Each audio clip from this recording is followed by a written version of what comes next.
Here we go, 3:20 on your Friday afternoon. You ready for a little combo plate, sucker? Let's go, Sedano and Cappy. Ba-da-bop. Beep-ba-da-boop. Do-ba-da-bop. Do-ba-da-bop. Sedano and Cap is on. No Cappy, his final day of winter vacation. Corporate Greg Bergman is in here. Producer Laura in for producer Lindsay Baseball. Producer D Cash Money, DeAndre Hawkins. What's up, D? What's going on? You better be ready today after you lied to us about that other thing. What'd you lie about? I didn't lie, He man. did lie. I did not lie, man. Here we go. Now we're starting. One of our core values man. at Good Karma Brands is honesty. What happened? Always honest. He's I don't just know. trying to lie to Chris for some weird reason. I don't get it either. What did you Just lie tell the about? truth. Just tell the truth. It's okay. What is up with the mics like that? Well, I've been adjusting. We gave the mics I gave out all the mics, George, a tune-up processing wise. So now you can really hear in full stereo where available. Mason, the whole show. Can you hear him typing, going like this? Yes. Well, that you can hear, but do you move the mic a lot? I think it's always someone in that seat that moves the No, mic. I move it like this because I feel like it's well, he's a just easier. broadcaster. He knows how to move it without it creating noise and Are you issues. saying Mason's not a broadcaster? He's not a polished broadcaster as much. Well, I Dang. also like the mic. Mason likes it above him. Like I like it Well, under him and me. John Right. do this with it. If you're watching on YouTube, they talk like this on top of like it. right It's on top weird. of it. Yeah. No, you got to put it a little bit of an angle. Yeah. Well, these mics need to be like you need to talk into them, Right, Not yeah. on top of them. So am I Yeah. doing this wrong? Is that what's happening? Oh, good. Now we're No, you're fine. You're fine. Don't worry. Greg. Yeah, you're good now. Don't hurt now, yourself. Okay? now it's good. Yeah, but I like.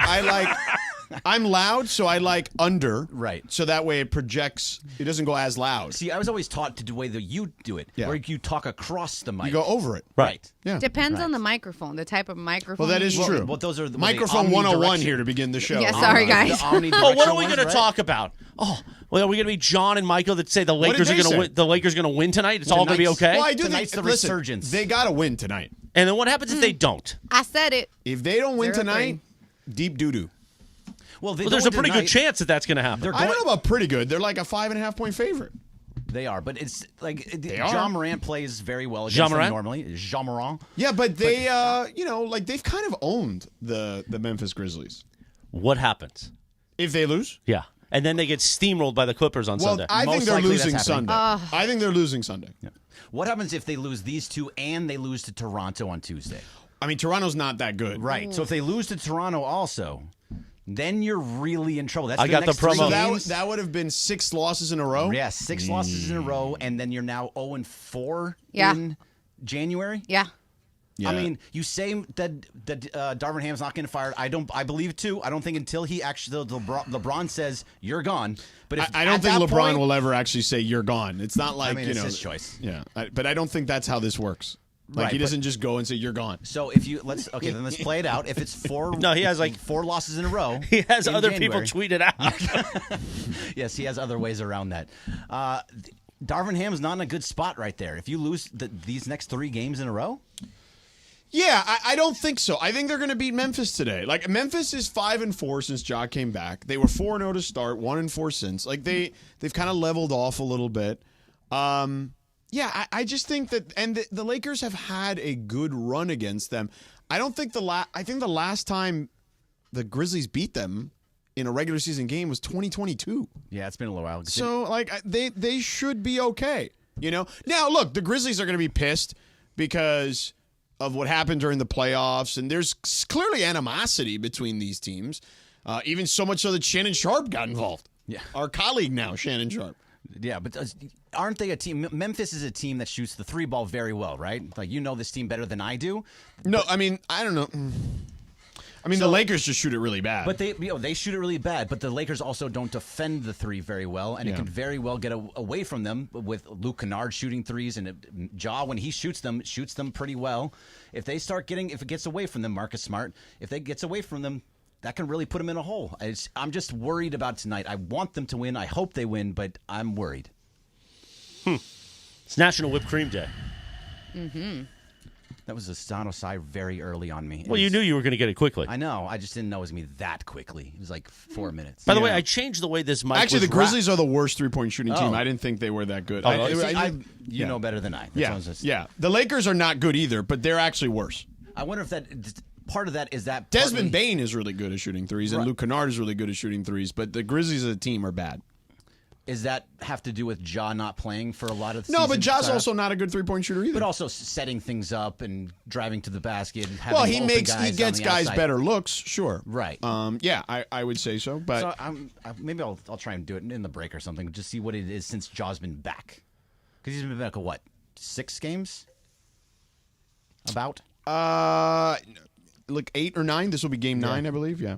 Okay. So they played 9 games with him this season, and they're 5-4 in those games. So. I copied Sedano because you see how it's an under rack on Sedano. The way it's, I changed my positioning so it's an under rack. Yeah, it's much easier this way. So like that. You're an over rack. I was an over rack. I like this better. Under rack is better. Do you think under's better, like the undercarriage? Yeah, I think so. Yeah. So, but yeah, I just think the Lakers, they need to win today. Like this, I'm not it's a must win in January, but I mean, you're probably going to lose Sunday because you've already beaten them once, and they've kind of had your number. And they've won like 15-16 or something along those lines. A crazy amount, and you played them without Harden the last time, and now Kawhi is healthy and killing people again. So yeah, like this is a must-win game against a team that is just not that good. Even with Ja, like they're still searching. So are you saying if they lose tonight, It's not good. should I begin the preparation of the promos? What promos would you begin? And now preparing? the search is on for who's next. No. Well, you have to. Darvin Ham, it is a final. No.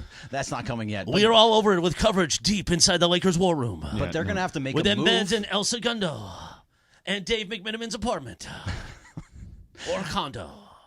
They're going to have to make a move, right, Sedano? I mean, Well, they have to make a trade. There's no question. Like this is not the team that's going to win a championship. Live check-ins from Johan Buhan. would you agree that D'Angelo Russell is the most likely piece to move? Yes, because the contract is palatable. I just don't know what you're getting in return for him. It's going to be him and somebody else. I Right, mean, but what do you want? So I want. Actually, you know what? Save it. Okay. Tell us what you want on the other side, because I'd love to hear. You know what? I'm also going to do the thing you hate. Lines are open right now. Fine. Yes! I'm not answering You know them. what? Open Line Friday. You know what? Free for all Friday. This isn't fair, George. You took my 5 o'clock bit. This was going to be my surprise at 5 o'clock.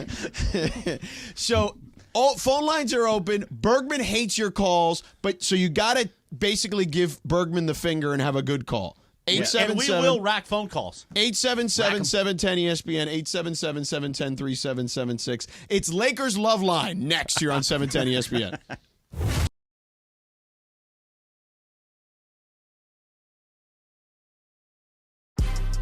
Big news, Laker fans. John Ireland here. You can now stream every Lakers game on the ESPN LA app. Don't miss a second of the action with Michael Thompson and I on the call. Plus, all your live and local Lakers talk every day in the palm of your hand. You're one tap away from everything Lakers. You could even win Lakers tickets. Download the ESPN LA app. And bam! Download the ESPN LA app at the App Store and Google Play. Hey, John Ireland here, and I'm at my local Ralph's in front of the Bibigo display, and here's why. The Lakers and Ralph's are doing a sweepstakes, and you could win courtside seats to a Laker game. The question I get more than anything else is, how do I get in those courtside seats? This is how. You come to a local Ralph's, you spend at least $10 on Bibigo. Then you take your receipt and you send it to this web address, Lakers.com/Bibigo sweeps. That's Lakers.com/Bibigo sweeps. It's the contest runs from now through February 6th. So all you got to do is go to Ralph's, get some Bibigo, and send in that receipt. Well, as long as I'm here. You can never have enough Bibigo. Bibigo, the official game day snack of the Los Angeles Lakers.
So I had a full baguette. That's all I'm trying to say.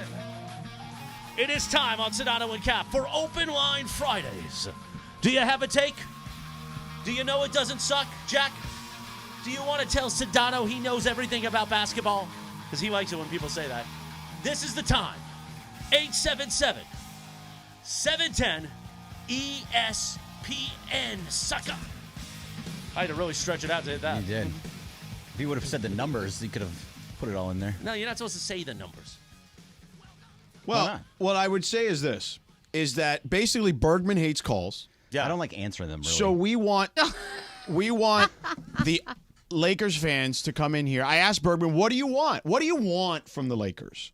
Like, what do you want other than the obvious of winning games? Like, do you want them to trade guys? Do you want them to have a new coach? Like, what is it you want? So I'm allowing you to start, okay, and then the audience can come in and chime in at 877-710-ESPN, 877-710-3776, and we can do a little Lakers love line here. Perfect. A little leather couch, a little session, and I will tell you how plausible these things you want All right, are. you can tell me when I'm wrong. I think that's totally fair. Yeah. So what do you want? I'm not totally out on Darvin Ham. I think there's some kind of disconnect. That's what Jovan Bua and Sham said. I think that's a real thing. There's a problem with the players and him, and I don't know which ones that it is. Well, I mean, that's understandable, okay? Because let's start. We talked about this a little bit yesterday. There were legitimate discrepancies in the public statements of the head coach and two of the three most important players. Right? Austin Reeves and Anthony Davis literally said the complete opposite of what the coach was saying in his press conference. So there is a clear disconnect if that's happening. I mean, it doesn't take a rocket scientist to figure that part out. But what I would say is there's more layers to this. I don't think it's just Darvin Ham, although sure, he does have a lot of the burden here because he's the one constantly changing the lineups and flipping things around, yanking guys in and out of the rotation or in and out of the starting lineup, and guys are creatures of habit, okay? But I'm guessing he's doing that and he's searching because that's like sending a message to the front office, like a bat signal, like, hey, this roster, probably not what we need to win. And that was the roster that basically won and went to the Western Conference Finals. So I think it's somebody like Austin Reeves specifically, there's got to be some kind of disconnect because he's in and out of the starting lineup. He's back on the bench. Now he's back in the starting lineup. That's probably a thing. So let me ask you this. Yeah. Do you think it's plausible that last year the team that went to the Western Conference Finals just kind of caught fire and it was just like a flash in the pan? It's possible, and it also could possibly be who they played. They hit the Warriors, who they had Vanderbilt all over Steph, and it all worked out perfectly. Right, for them. they had a huge edge against them, edge against the Grizzlies. Yep, right. Edge against the Grizzlies, and then they faced the team that a good team. They got smoked and lost all four of them. So yes, it very well could be possibly that. So I don't know if it's exactly the coach. I mean, yes, the coach is going to be a problem, and Darvin is in trouble because he is the coach, but three things that I think that the Lakers need. Go. So, three-point shooting. They need to add a three-point shooting. Oh, they're terrible. Yeah. Yes. I think they need to add a big. Think they need to add a big. That's not Anthony Davis, That's obviously. not Anthony Davis. Yes, right. somebody because you don't think Jackson Hayes is a very good player. No, I think Jackson Hayes is great. He can block a couple shots. He can get some alley-oops. Yeah. I think he has some abilities, but I don't think he's the guy that's going to push you into the postseason. No, he's never really been that guy. So, I mean, I don't expect him to be something he's never been. I want another big that's next to Anthony Davis. And Christian Wood is not that guy either. Absolutely not. No, he doesn't defend. I mean, you defend better than him. Exactly, and that's why he's a minimum player. But somebody that just like back in 2020 when you had somebody like JaVale McGee and Dwight Howard, those two bigs next to him. I don't think you can play those kind of guys in today's game. I mean, maybe I'm wrong. But I mean, like somebody else that can allow. You just want a bigger body. Another bigger body. That's actually playable. Yes. Yes. Because, okay. And think about the about model a point in guard? Minnesota. Yeah, and that's the third thing. I think you need speed because I don't think they have any type of speed with a guy that can create their own shot. You mean like a Dennis Schroeder? Exactly, who you no longer have and could have signed. Instead, they signed Gabe Vincent, who could have been very good. It could have been in that role. He's been hurt. But he's been hurt. Well. It's working out Kendrick well. Nunn blew his knee 2.0. up. Yeah, and that we just never can ever see what he's going to be. Well, he's a better player than Kendrick Nunn. But he's hurt, and there's not much you can do about that. So am I wrong? Am I wrong with those three things? Yeah, I mean, the big is like whatever, but I mean that's fine. Like in the regular season, you could use someone who you can plug in. Sure, So I'm not. the But it's thing- not. I don't think you're wrong on any So of them. I think the big, because you can get about 115 points per game regularly. It's the defense. The defense is the problem if you have a big in the inside. Sedano's Go about ahead. to unlock the phone line in just a moment, but remember, it's a Bibigo Ticket Friday. Listen all day during the 9-hour LA Sports Mega Block for your chance to win Bibigo prize packs. And guess what's inside? What's inside? Beautiful Bibigo product. Oh. And 2 tickets to Lakers Clippers on Sunday Oh, night. the big game on Sunday. That's a Bibigo big game. Ticket Friday all day here on Yeah. 710. Bibigo, the official game day snack of the Los Angeles Lakers. Sedano, unlock it, baby. Let's go to Tony in Granada Hills. I haven't taken a call in like I feel like well over a year, and that's not like a New Year's joke. But go ahead, Tony. Okay, guys. Hi, I've been a fan a long time. I used to listen to Chick Hearn on the radio when I was a kid. Oh, beautiful. wow. Oh, beautiful. And I followed the Lakers through Showtime, through all the changes.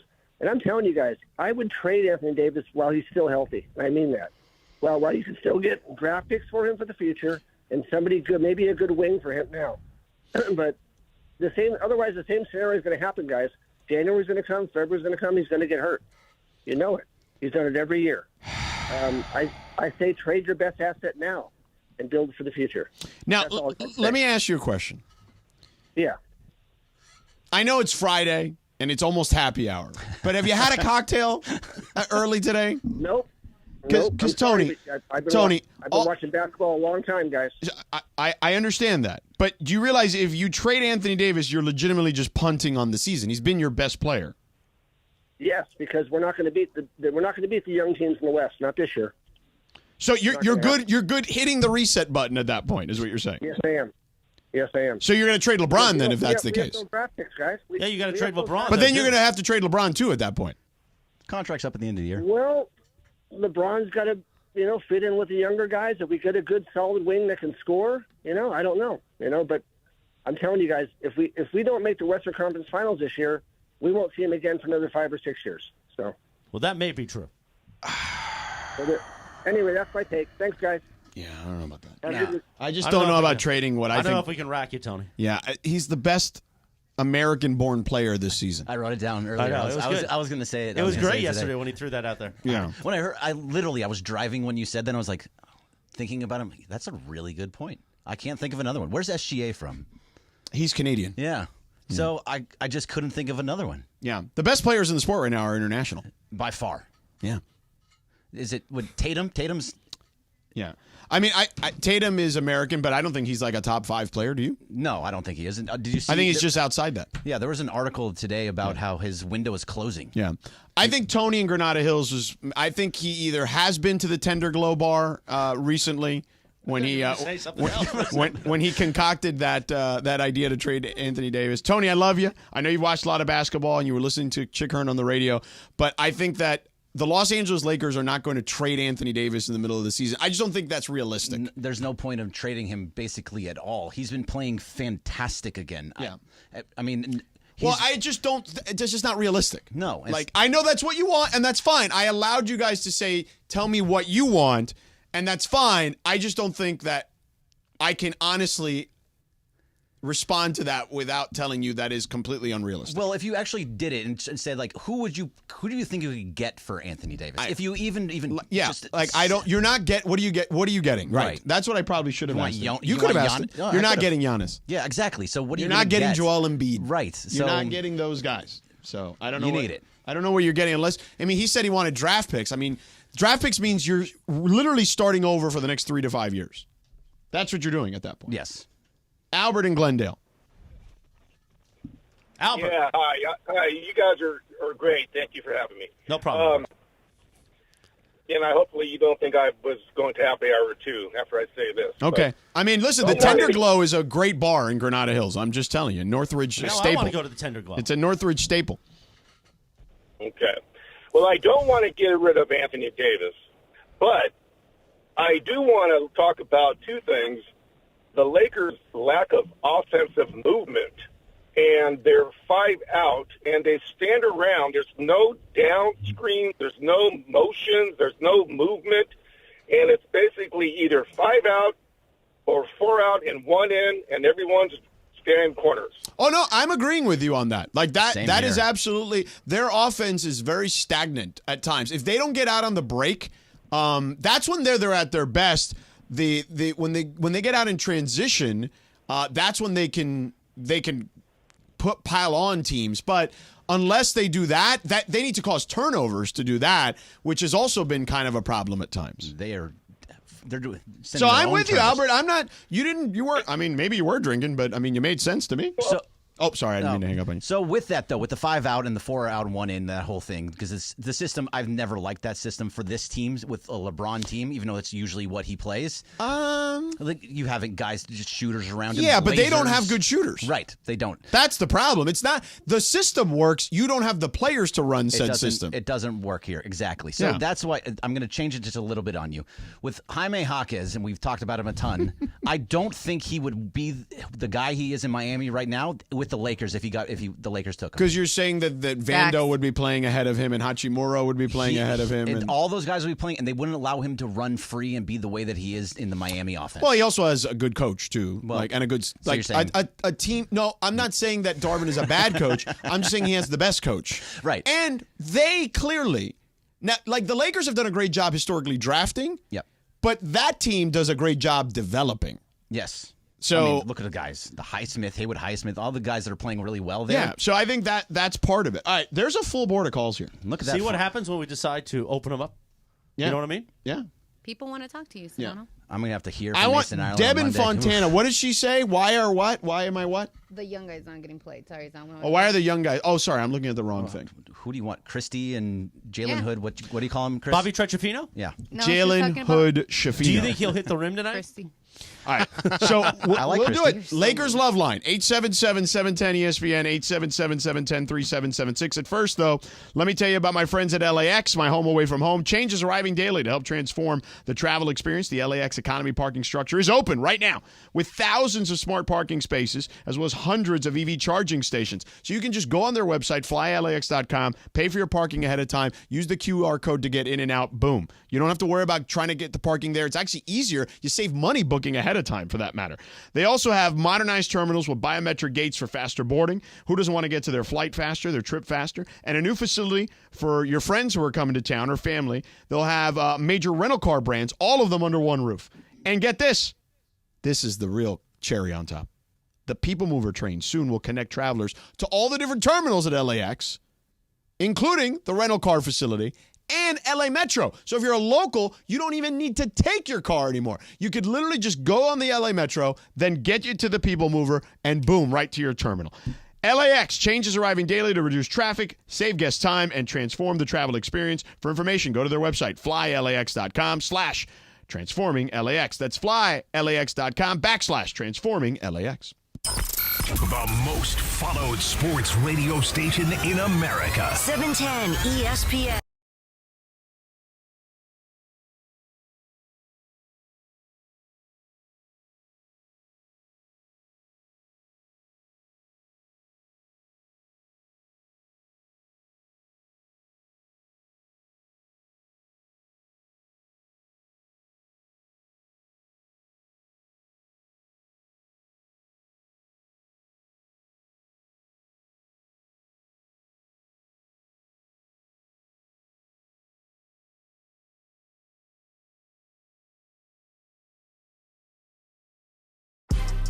Big news, Laker fans. John Ireland here. You can now stream every Lakers game on the ESPN LA app. Don't miss a second of the action with Michael Thompson and I on the call. Plus, all your live and local Lakers talk every day in the palm of your hand. You're one tap away from everything Lakers. You could even win Lakers tickets. Download the ESPN LA app. And bam! Download the ESPN LA app at the App Store and Google Play.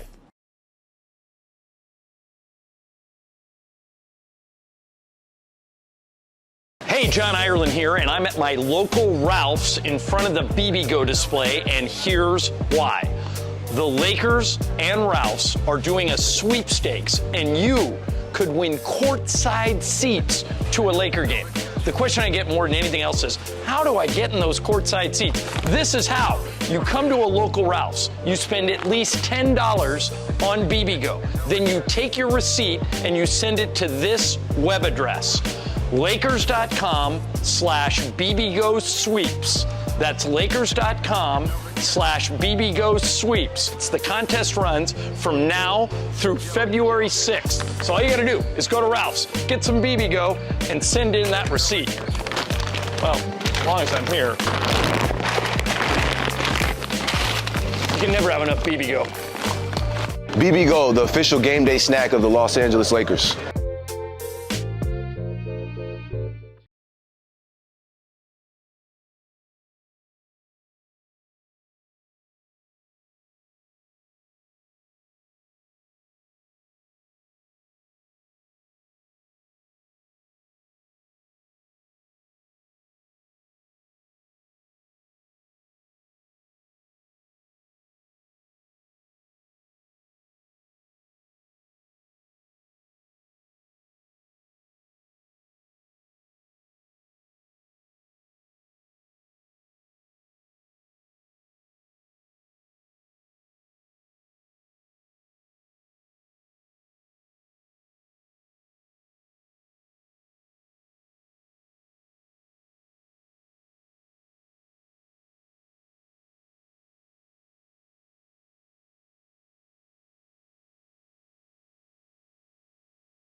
We're going to keep banging calls here in just a second because Sedano wants to take calls. Banging them.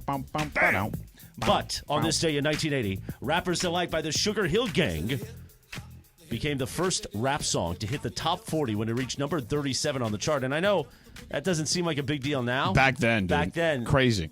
That was huge. Huge. Yeah, it would definitely hit number one, like, now. Because those songs didn't get airplay. At all. On top 40 mainstream radio stations. No. They were on the R&B stations like K-Day in L.A. K-Day's a great station. And other ones, the New York one I Katie's can't amazing. think. Shout out to PJ. But back then, they didn't do that. So for the airplay to happen on mainstream stations was huge back in 1980. You know what I mean? Yeah. By the way, are we doing picks against the spread today? I haven't done a pick. Like, no one's texted me my picks in 3 weeks. Oh. Because I just like playing the music and go. So whatever picks we're you've going been to lay the 7. Whatever picks you've been putting out in my name have not been mine. I haven't. You guys been doing picks against the spread? There you go. We did them on the 22nd. Do you When was that? Do you have the list? I mean, they haven't been doing it. I could put a list together. Nah, We haven't done them the last few weeks because we've been on vacation. But Yeah. How about we could Don't just be putting that on me. we'll do something different. Best bets. okay. Best bets. Can we play the music and I just do the matchups? Yeah, sure. Can we have a lot of noises in the background? Sure. Yeah. Absolutely. All right, Lakers Love Line continues. Let's go to Mark in L.A. Mark, what do you got, man? What do you want? What do you want, Mark? What's up, fellas? I think a legit trade that could address the Laker needs, and I think it could work out for the teams. I'm looking, guys, Sedano, you're the hoops expert, so what about I propose to you you're going to have to give up, obviously, D'Lo.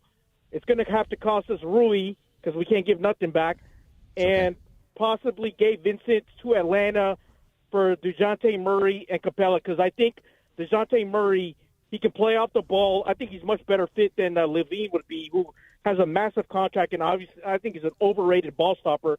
Murray's he can shoot the three ball. He can come off the bench if he needed to. He's not as selfless as Levine. He can give you 20+, play with the second unit. He can shoot the three ball. He can create his own shot, and then you get a legit big man in Capella, which obviously helps out AD. He can rebound. He's a double machine, and he can play off the ball perfectly. So I think you put those two guys on this Laker team, I think they're legit to challenge even Denver, because Capella, he's a defensive player. He can give Joker and the other bigs trouble. How do you think that fits out for the Lakers? Look, Mark, I love that. I just don't think that Atlanta's giving you both DeJounte Murray and Clint Capella for those guys and a first-round pick. I think that's not realistic. And DeJounte Murray, while shooting the three ball well almost year. 40% this year. Yeah, this year, historically not been a very good three-point Around shooter. 34. But, I mean, look, I remember Jason Kidd stunk as a three-point shooter, and then all of a sudden he became an amazing three-point shooter. How old is he? Murray's 27. Okay. So, like, maybe it is sustainable moving forward. At certain ages, guys eventually figure it out, right? You know what I mean? Like, even a young guy like Lonzo Ball, I hope he gets back on the floor. His last season shot the ball really well. So I like Murray, but you're not getting both those guys for Rui and D'Angelo in our first-round pick. Do you think they can get Murray, though, because he is a Yeah, guy? I think you can get Murray. So the difference he's shooting that high. Murray's going to be available. Yes, but he's a high-volume shooter. He shoots like 20 shots a game. I was looking it up this morning. Yeah, so I mean... that's all going to go down by 6 to 8 in this offense? No. He'll get... I mean, he's a way better player than Austin Reeves. Oh, yes. So he'd get agree. more shots than Austin Reeves. But, I mean, Reeves is going to try and create his own shot off the bench because then he's definitely moving back to the bench. Look, I would say that... Would you... Go ahead. Sure. I honestly think... look, Murray would make a lot of sense because he helps defensively. He's just a smart player. I'd like someone who's probably a little better three-point shooter because I still feel like that's like a thing that they sorely lack. But with his defense, are you going to get another guy that could be a 3-and-D out there? He's a more complete player. I don't like Zach LaVine. I don't either.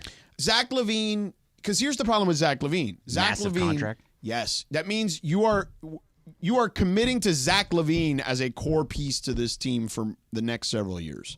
And I don't think he's that good. No. Not that good, like good enough to win a championship good. So who would you rather have? DeJounte Murray, if you can, it's all the same. You can make it all I'd work. actually like Malcolm Brogdon. That was who I was going to say. DeJounte Murray or Malcolm Brogdon. If, again, health is always an issue with him, but you don't have to give up a lot for Malcolm Brogdon He's to like Portland. 18 mil. It's there with It's D'Lo an easy easy swap. And I would much rather Malcolm Brogdon, who can shoot the three ball well, is more of a pure point guard than D'Angelo is, and defends at a much higher level than D'Angelo does. Yeah, he had that 50-40-90 season that one time. Yeah, he's good. Yeah, he's good. By the way, we're going to sweep the top. Go. You ready? We're going to sweep it all the way. Okay, go. To like 410. Yeah. Okay, hold on. Oh, you got to do your thing. No, I just wanted to sweep. Okay. What's on tap today on 710? Thanks to our friends at Michelob Ultra. Purple and gold trying to get that first win of the new year and snap the 3-game skid. Coverage begins at 5:30 p.m. We're going to walk you up. The Toyota Lakers countdown to tip-off with Slee. Tip-off at 7 o'clock. Hear all the play-by-play with John and Michael on 710 or in crystal clear digital audio on the all-new ESPN LA app. You just got to hit the Lakers Listen Live tile, okay? And if you don't have it, you know what to do. Search ESPN LA in your app store or Google Play. Download, tap, BAM! You've got the all-new 710 ESPN. All right. Michelob Ultra, 2.6 carbs, 95 calories. It's only worth it if you enjoy it. All right, let me go to Jason and Downey. I always love talking to Jason and Downey. I haven't talked to him in like forever. Rack 'em. Amelia, what's going on? What's up, buddy? So I got 2 targets that I'm not sure if it's possible, but what the hell? What do you think of maybe trying to go after Siakam? It's probably going to cost Rui and Reeves, but hey, man, he's still got it in him. And another person I think maybe that it's possible. Do you think it's possible to go after Jeremy Grant? That was the third guy on my list. Jeremy Grant makes a lot of money and is also just signed a 5-year deal. Like, that's another guy you have to... Like, Jeremy Grant in theory, Jason, makes a ton of sense. Jeremy Grant in practicality, because of his contract and his length, does not, unfortunately. If you somehow make it into Brogdon and Grant together, is that something that you can make happen? Because I like Jeremy Grant. Right, but what I'm saying is Jeremy Grant makes a lot of money. Yeah, he's a good player, and he's young still, too. Was he 28? I mean, he's a good player, but he's making great player money. Yeah, it's probably he a little signed bit a high. 5-year, $160 million deal. No, that's a very large deal. That's $32 million for Jeremy Grant. Yeah, that's probably too much for Grant. Okay, like that's what I'm saying. Like I don't think people realize that. Like again, his skill set fits perfect. He's a $20 million player. Yeah, that's making 32. So if is 32 that much of a difference then in that sense? Yes, the 12 million makes a huge difference. Yes. Okay, yes. I don't think there's any question about that. If he's under contract for another 5 years. Yeah. So with Siakam though, like Siakam, I don't think fits into this offense. Siakam is also not a good shooter. No, he's a bad 3-point shooter specifically. And you already have enough guys that don't shoot. Right. So Siakam is not someone I think is on the Lakers' radar. I just don't think it makes sense. Let me go to Deb in Fontana. Hello, Deb. See? Hey, guys, it's Raider Deb. What's up? Listen, 2 quick questions. I love you. I get to finally talk to you, George. It's been a while. First off, with Max Christie, we know at one point when we had all the injuries, you could see his development coming through, which is rare because we know Lakers don't seem to develop anybody. But you could see him getting better as a player, shooting, defending, rebounding. What has he done that has caused him to lose that playing time in favor of others like Bruce seem to have lost his shot, can't seem to defend anymore? So here's what. Go ahead. And then just really quick after that is we know the IST was kind of important to the Lakers in the NBA. How big of a fall off could we really be taking from there that we were so focused on defense when we were actually at top of the Pacific Division going into the IST? No rebounding, no defending, no shooting since. What all really has caused that complete meltdown? That's a great question. I think that there was real motivation. Right. And I think you're kind of in the dog days of the season, and I think that plays a role in it. Mm-hmm. And then you have all the injuries, which led to all the lineup changes, which led to disgruntled players, which then it just snowballs from there because you're losing and everyone's pissed off. So it's really all of that. Is it fair to say that LeBron never plays defense at this time of the year, and he had to do that, and then he went I wouldn't back? say never, but I would say that when he was young, maybe. He generally... Gonna get George mad. I would say that he. You wanted me to. I would say he kind of saves himself on the defensive end at times during this time of year, for sure. And probably, he kind of picked his spots early in the year to play really good defense, I thought. What was her first question about a particular player she asked me about? So it was about Max Christie and not developing them, which actually the Lakers do. Darvin Ham, when we asked him in our meeting the other day, which player would you like to give more minutes to or find more minutes for? And he immediately jumped out of his seat and said Max Christie. So I think Max Christie will get more run, to your point, Deb. And he's shooting 3-pointers. It's at a high clip right now, but they'll start to fall. But they do. I actually would go back a little bit and say that they do, especially the late round guys. Caruso, Christie is developing. What's it called? Austin Reeves developed. People are asking me about Kyle Kuzma on Twitter. I don't want Kyle Kuzma. No. I mean, he makes sense. I don't know what his contract is, though. He got a pretty big contract to stay there, didn't he? Or is he still? I mean, I haven't looked at it in a long time. Is he a free agent coming up? So Kyle Kuzma was the guy that everybody was frustrated with when he was here. Well, he was also not happy with his own role. No. But I think now he's gone to NBA Siberia in Washington and realizes, I didn't have it so bad in LA. Yeah, that's what happened with D'Angelo Russell. You go to another team and where you are basically the star in the focal point, you have to play well when you're a bad player or a decent player on a bad team. His contract is not bad. No? It's descending, which means he makes 25 this year, 23 next year, 21 the year after, and 19 the year after that. Do you think he would even want to come back here? I think so. I think he'd love to come back here. He doesn't want to be in Washington. Yeah, nobody's filming him walking into the arena and what his drip is in Washington. Yeah, so here's the other part. LeBron is at the stage now where I think Kuz would actually be welcomed because LeBron would be like, okay, good, you can just take some shots and you can play some games and I can take a few games off and whatnot. Like, I actually think it makes more sense now than when Kuzma was here the first time. So you'll think he'll do the reverse Fredo, which is like, hey, listen, I know I got you kicked off the team. Don't worry about that. That was back then. It's a new day. It's a new day. Yeah. So why don't we just kiss on both cheeks? Yeah. Just bring back Kuzma. You can bring back Caruso. Get KCP while we're at it. That was a terrible move to get rid of KCP, by the way. 4 o'clock at KSPN Los Angeles, a Good Karma Brands radio station. We'll get to what you need to know after this phone call here. Kenny in Pasadena, where they have my favorite tapas bar, Barcelona, right there. Oh, beautiful. Right What's there. up, guys? What How up? you guys doing today? But just straight to the point. I think Darvin Ham definitely needs to work on his rotations. Our defense is atrocious. We always rotate off shooters. I don't know why we do that. I guess I would have to say that we're giving up at least the most, maybe bottom of the half in the league of giving up three-pointers.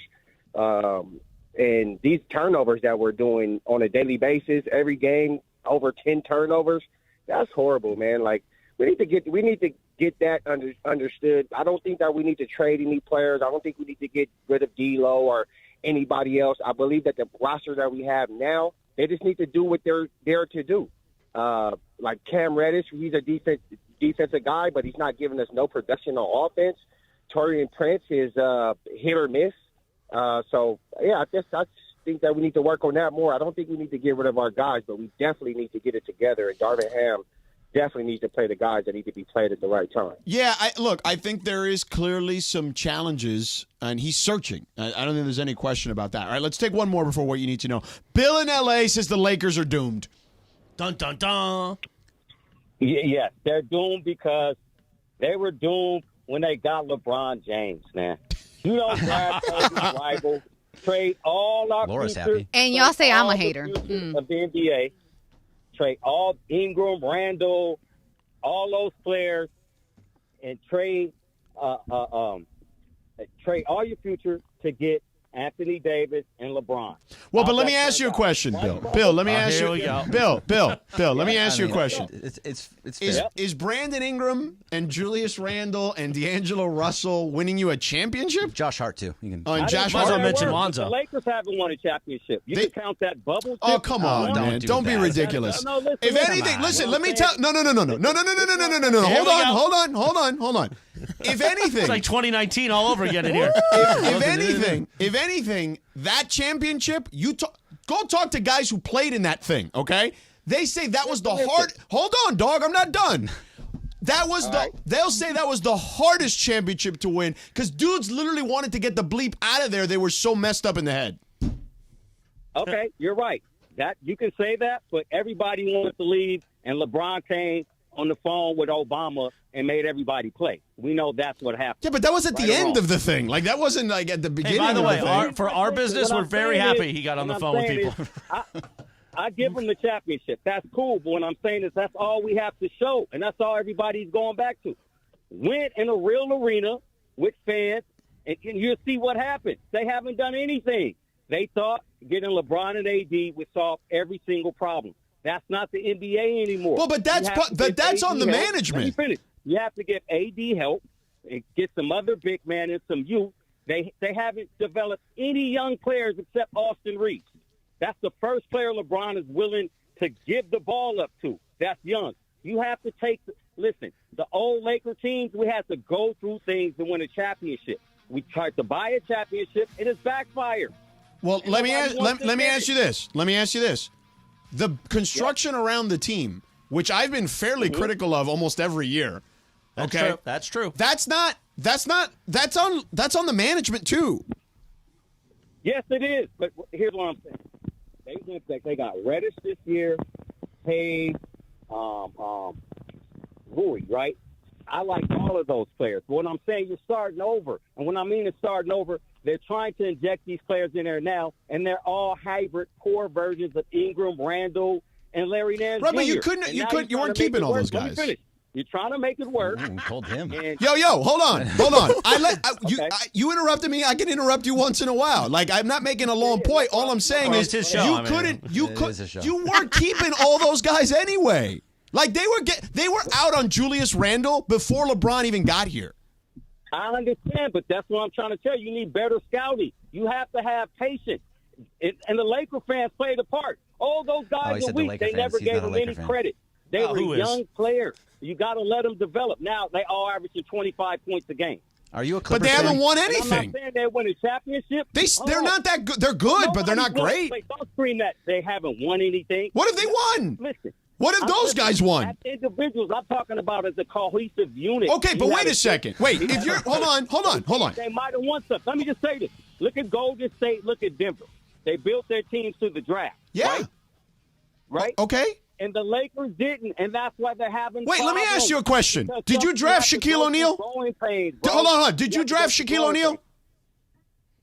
No, but did you? Hold on. Hold on. Did you draft? Hold on. Did you draft Kareem Abdul-Jabbar? They drafted Kobe Bryant. Okay, They did not. Actually, the Charlotte Hornets drafted him. You traded for him on draft day. But my point is, listen. They made a trade. My point is this. Okay.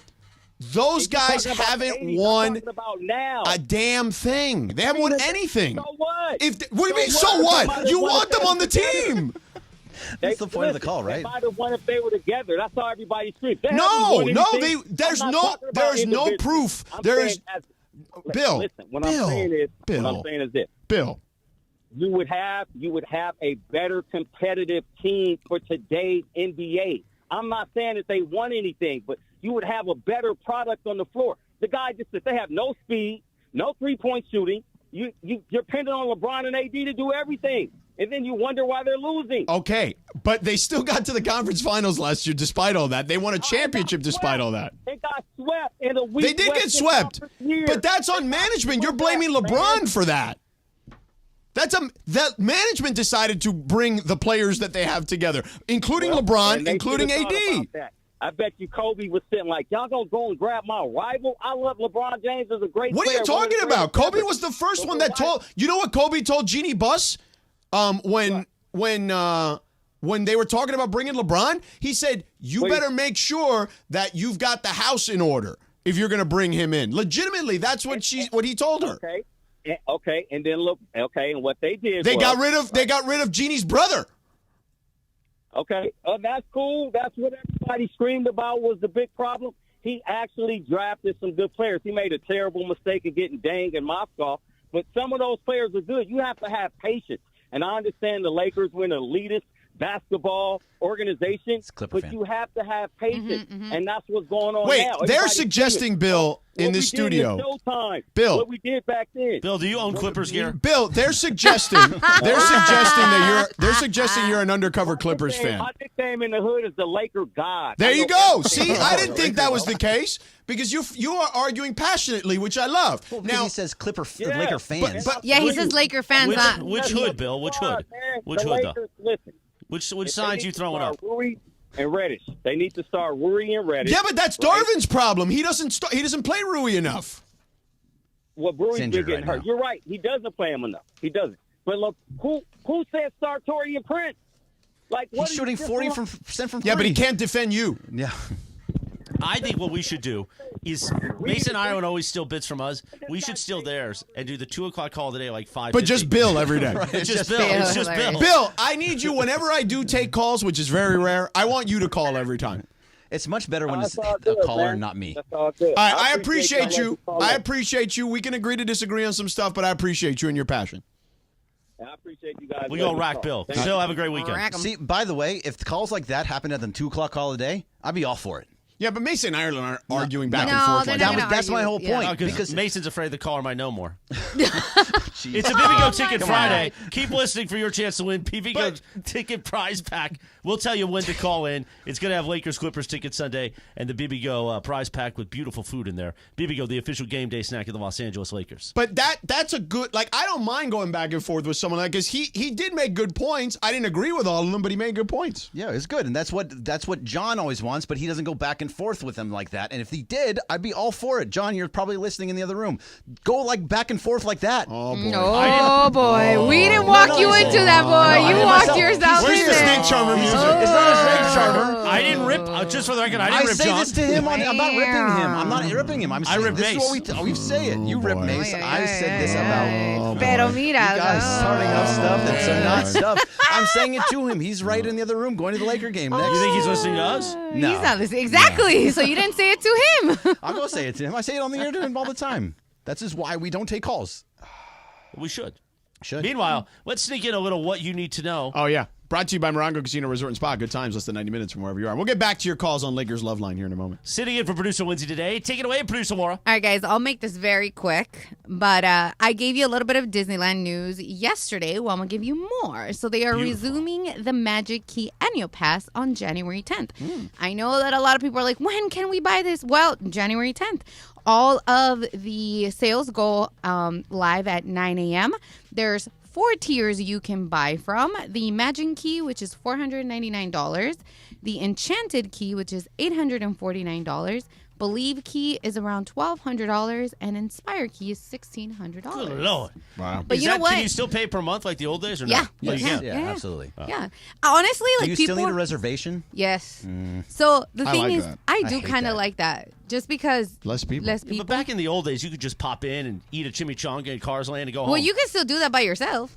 Oh, by yourself? You can Yeah, go? you can come in like with just. It's just our- more than yeah, one person, yeah. More than one person, a little tough. I don't think I ever went by myself, but We could go. I'll go. You know, I love going. But so you what go I'm by yourself, I go by myself, and then we just appear. Yeah. We just meet up in Cars Land and say ka-chow. Mm-hmm. Beautiful. Yeah. So a lot of people are like, "Oh, that's a lot," but one day can cost you half of that Imagine key. Just saying, Like an Imagine Dragon. it's kind of different. That right. depends. Mm-hmm. Anyway, That is what you need to know. Brought to you by Morongo Casino Resort and Spa. Good times, less than 90 minutes from wherever you are. you want to sneak in one more call? No, because they may take long. So we'll just take a quick break. Especially for that Bill. No, Bill was good. He was good. Bill can call anytime he wants. Here's the problem. You took my bit for 5 o'clock. Now you got no bit. I got no bit. I got nothing. You and I are going to talk hardcore Laker basketball. I got an empty cannoli for 5 I'm o'clock. kind of like under the weather again. Like I needed something. And Bill got me fired up. We should do this bit on Monday when Cappy comes back. You know what? We're not chopped liver, Chris. You got D and I. No, I know. I know, just that's saying. true. What's I'm up? just saying. And just take calls every time Cappy wants to talk. Just like Never go to the ask- phones. Yeah. He starts again to say, "Yeah, that's great, Cap. Hold on for a second." Dude, we're gonna be not we, but you guys are gonna be on the phone lines the entire time. Probably. Yeah. Cappy likes to talk. Although, yeah, short show Monday for Championship Monday. Oh, that's right. It's only 90 minutes. Celsius bowl game Monday. You're gonna be solo, huh? I got to dress the studio because we got a bunch of Celsius we're gonna put in the studio. Yeah? Like racks of it. Racking them? Racking them. All right. All right, we're going to take more of your calls on Lakers Love Line here in just a moment here on 710 ESPN. Be sure to be listening. All right, guys, it's officially back. Fifth Row Fridays presented by Bibigo. That's the official game day snack of the Lakers, by the way. And this is the best thing we give away. Fifth row seats to a Laker game. How many times do people come up to us and say, hey, give me Laker tickets? Yes. We don't have them. I don't even have them, but you can win them if you listen every day. And these seats are better than the seats that you and Michael have, right? 15 rows better. Yeah. Michael and I are like row 20. So here's how you win. You listen every day to all the shows and take notes. If you can answer 5 questions about what happened on the show that day, you're eligible to win. And don't forget, on Fridays, your chance to call in all 5 right answers, and you are in the fifth row at Crypto.com Arena for a Lakers game. For free!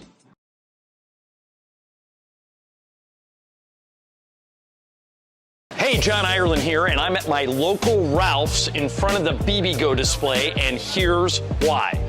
The Lakers and Ralph's are doing a sweepstakes, and you could win courtside seats to a Laker game.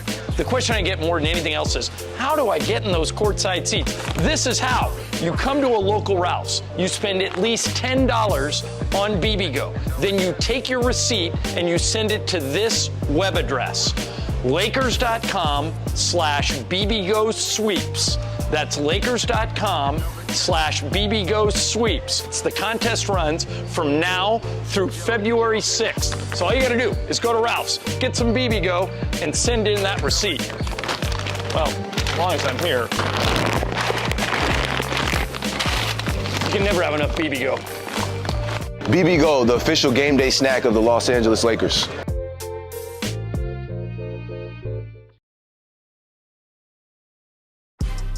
Big news, Laker fans. John Ireland here. You can now stream every Lakers game on the ESPN LA app. Don't miss a second of the action with Michael Thompson and I on the call. Plus, all your live and local Lakers talk every day in the palm of your hand. You're one tap away from everything Lakers. You could even win Lakers tickets. Download the ESPN LA app. And bam! Download the ESPN LA app at the App Store and Google Play.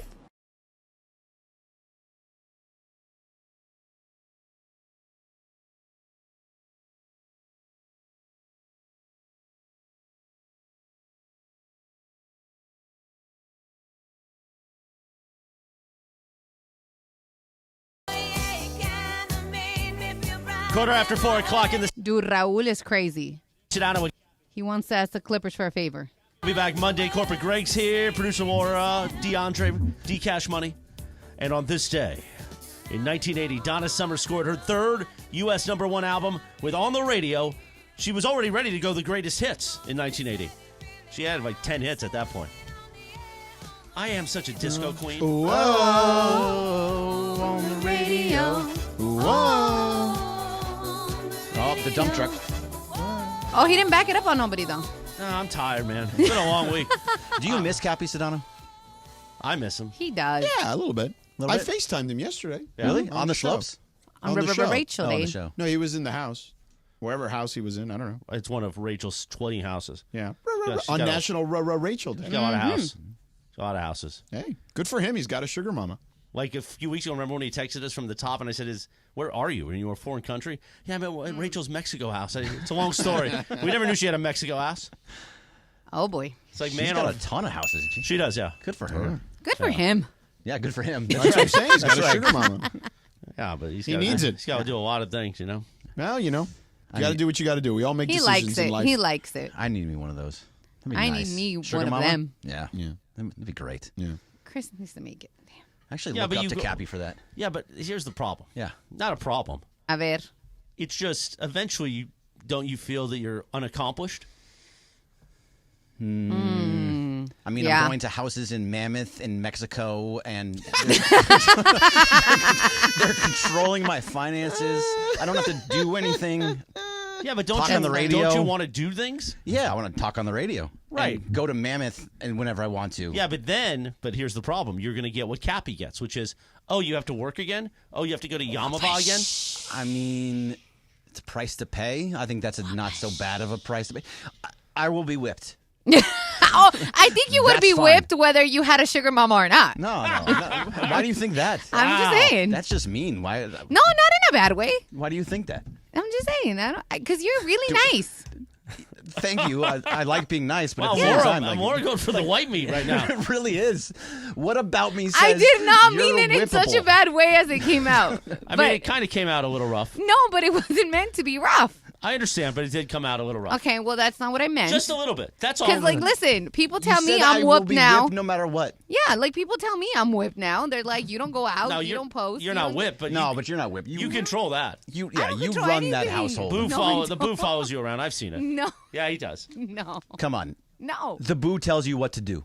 No, we don't tell each other No, what you to tell do. you tell the boo what to do. No, we Yeah, don't tell each yeah, other what yeah. to do. No, let's bring in Sedano. We have more calls. I was just like, letting y'all do your thing. Let me go to Adam in Studio City. What up, Adam? What up, George? I just wanted to give you a call because you've covered LeBron forever. Oh, don't worry. one He knows. thing He that reminds us. Thanks, Morales. The one thing that I was actually talking about this with my brother yesterday, when you associate all the top 10 players, probably minus Wilt, you kind of tie them to a coach for a long period of time, whether that's Red with Bill Russell, Kobe with Phil, MJ with Phil, Kerr with Steph, whatever. LeBron's never really had a guy that's attached to him. And it seems like if this goes south again with a guy that he pretty much, I don't want to say he handpicked, but heavily influenced. I disagree. LeBron had very little influence, if any, on the. He doesn't ever really have it. Let me tell you something. He'll get rid. Like I think he'll have input on whether a coach sticks around or not. Like David Blatt, to me, that was a disaster made in heaven. Like with those two. But trust me, I followed Maccabi Tel Aviv. I know David Blatt. Trust me. But I don't think he had any real input on Blatt. I mean, I'm sorry, on Ham. Like I don't think. I think he let because I recall. Let's just say I talked to somebody who was a candidate, okay? And actually, I talked to multiple people who were candidates at that time. And they all told me that the Zoom call included the hierarchy that you would expect up there, and LeBron was nowhere near that. You don't think that LeBron and AD had any say over Darvin Ham? I mean, I think they asked them maybe like, hey, what do you think? But not like... Then that's a failure of the Lakers. You said not clean house, to get your ducks in a row when you have LeBron. And I understand he probably wants to distance himself from this kind of stuff because it always goes back to LeBron, the GM. But it's like, shouldn't he have a say?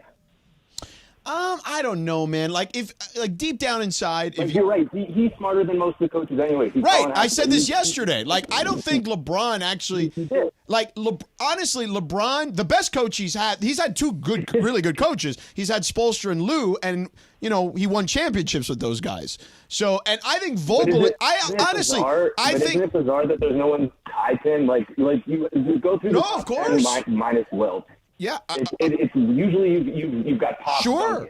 Magic had Pat Riley, right? I get it. You know what I'm saying? But what I would say to you is this: you got to work together, and he's the one that usually calls the shots when it comes to front office stuff and who the roster construction, personnel, all that stuff. Whether or not but that I would say that didn't start. It's just a little bizarre that he cycles through these guys. It feels like on a year and a half to 2.5 year basis. Well, look, I think the Vogel. I was very vocal about this at the time. I thought Vogel was a scapegoat, and I don't necessarily think. 100%. But by the way, that was not a LeBron thing in my estimation. That was more of a Russ thing at that point. And he's still 100%, and that was silly for them to do that. And it was 100%. Like he still even praises Vogel for the development and the patience.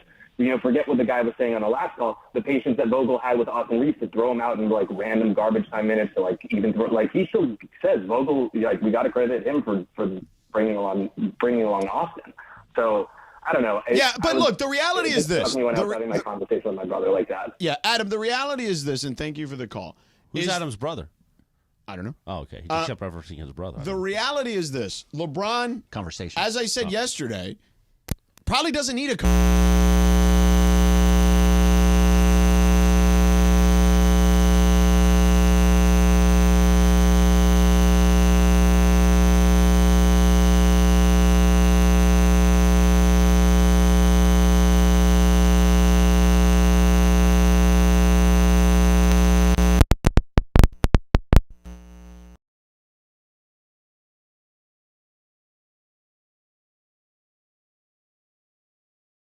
Power forward position, and he was reluctant to do that initially, and it created a different level of how good LeBron could be.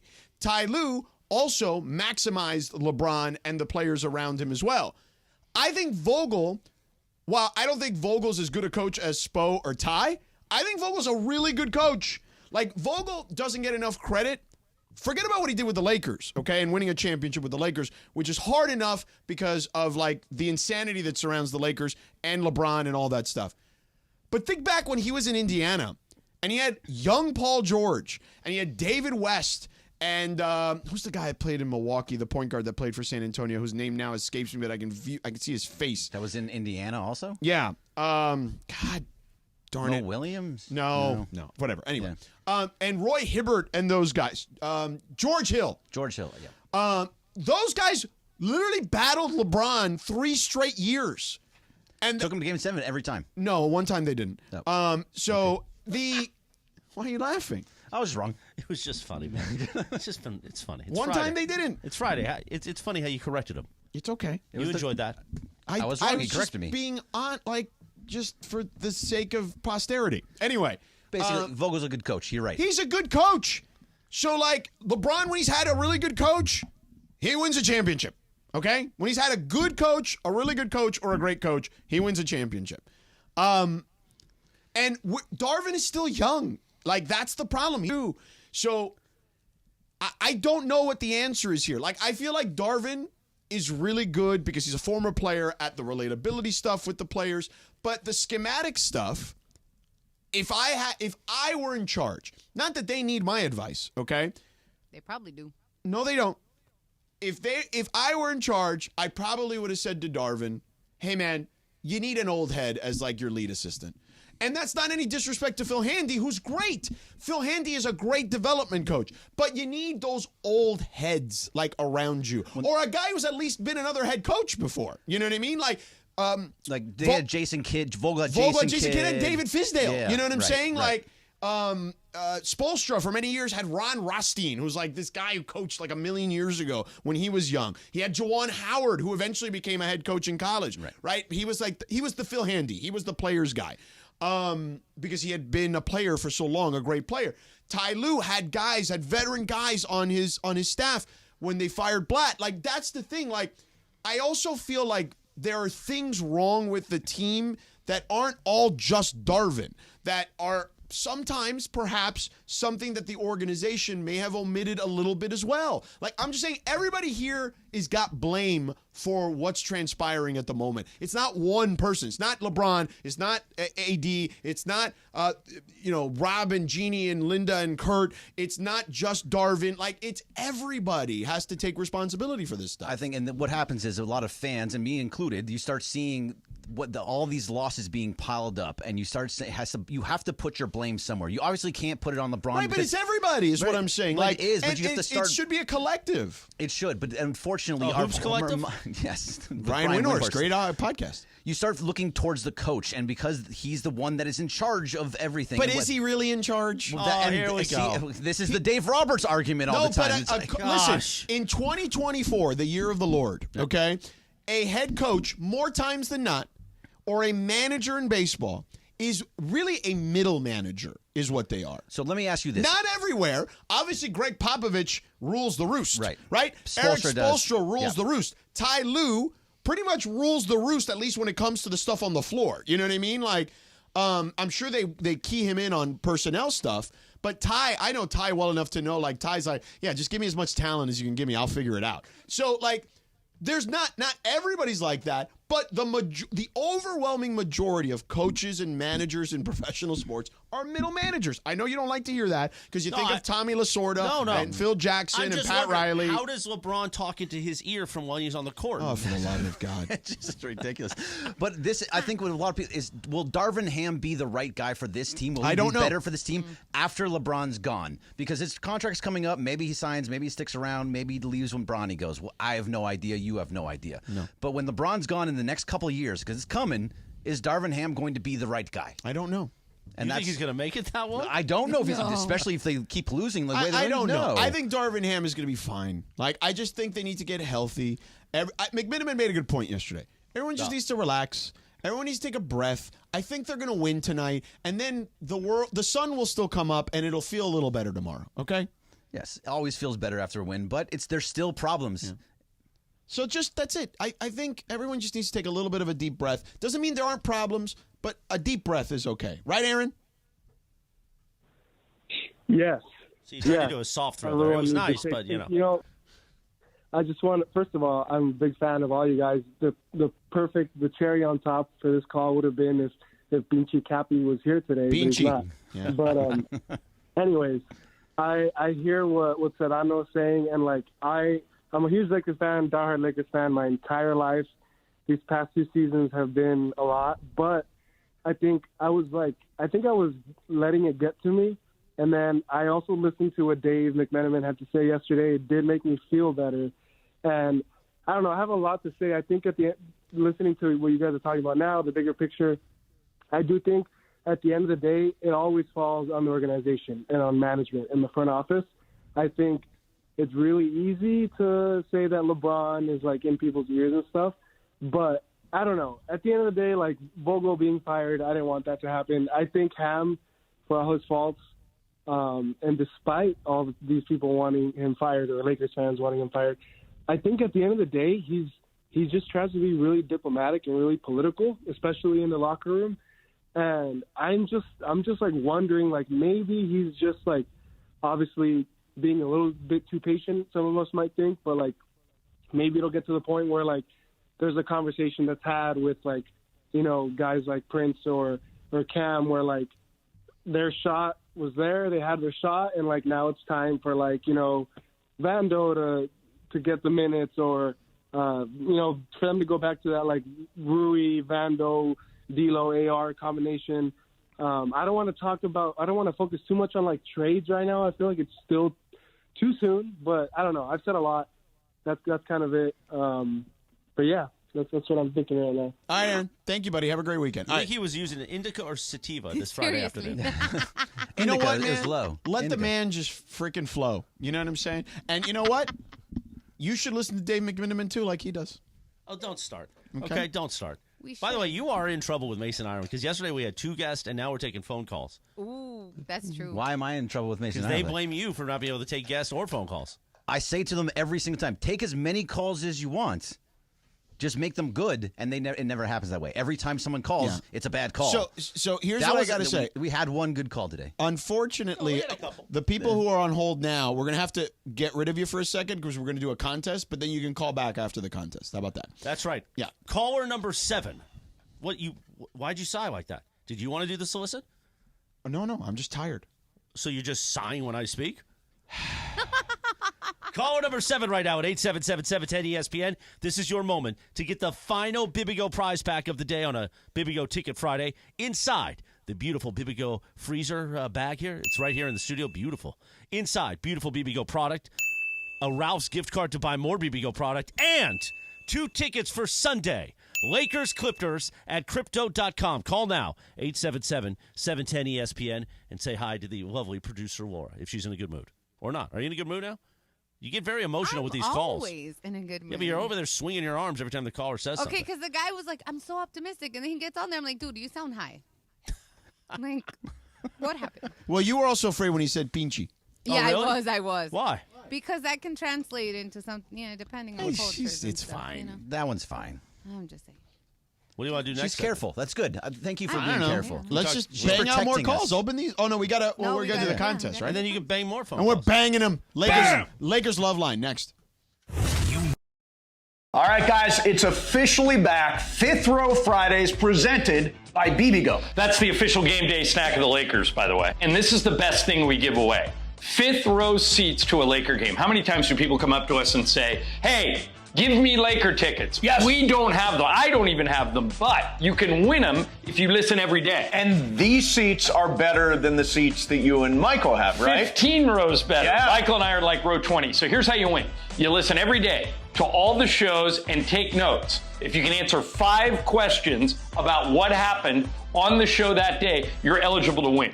And don't forget, on Fridays, your chance to call in all 5 right answers, and you are in the 5th row at Crypto.com Arena for a Lakers game. For free! Hey, John Ireland here, and I'm at my local Ralph's in front of the Bibigo display, and here's why.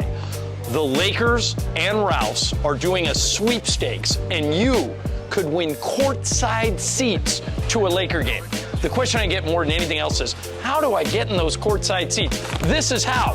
You come to a local Ralph's, you spend at least $10 on Bibigo. Then you take your receipt and you send it to this web address, lakers.com/Bibigo sweeps. That's lakers.com/Bibigo sweeps. It's the contest runs from now through February 6th. So all you gotta do is go to Ralph's, get some Bibigo, and send in that receipt. Well, as long as I'm here. You can never have enough Bibigo. Bibigo, the official game day snack of the Los Angeles Lakers.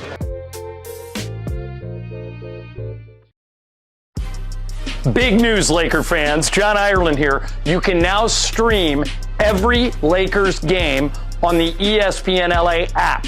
Don't miss a second of the action with Michael Thompson and I on the call. Plus, all your live and local Lakers talk every day in the palm of your hand. You're one tap away from everything Lakers. You could even win Lakers tickets. Download the ESPN LA app and bam! Download the ESPN LA app at the App Store and Google Play.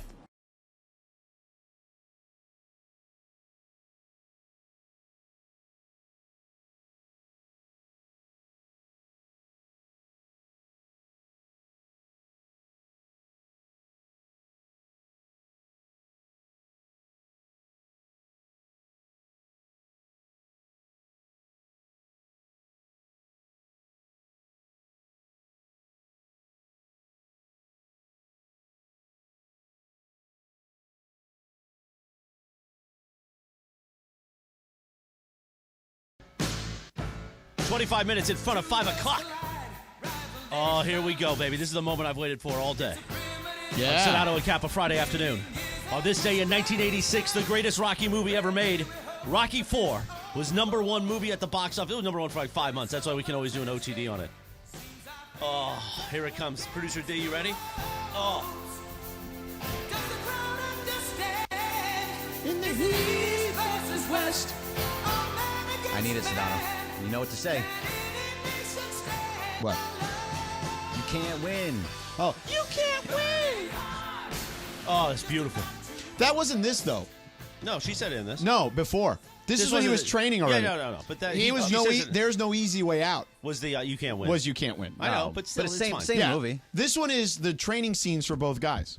No, actually, this is him arriving in Russia on the plane. Yeah. And then, the proletariat is there. That was Exactly right. Yeah. That was before this. And then the proletariat is there waiting for him to, take him. We bring you to your place to train. Is this not what you instructed? As Paulie was very upset that this is where they were at. That's why I need to go train in Siberia for 3 months and then come back a new man. Yeah. Ready for Mandy's 3. Meanwhile, we have a winner. We do. On a Bibigo Ticket Friday. Who is it? Line 9? Yeah. Who is it on line 9? Zarina Amini. Who? Zarina Amini. Zarina. Hello. Oh my God! Are you that excited because you're talking to George Sedano or because you won Lakers tickets? You won Lakers tickets, girl.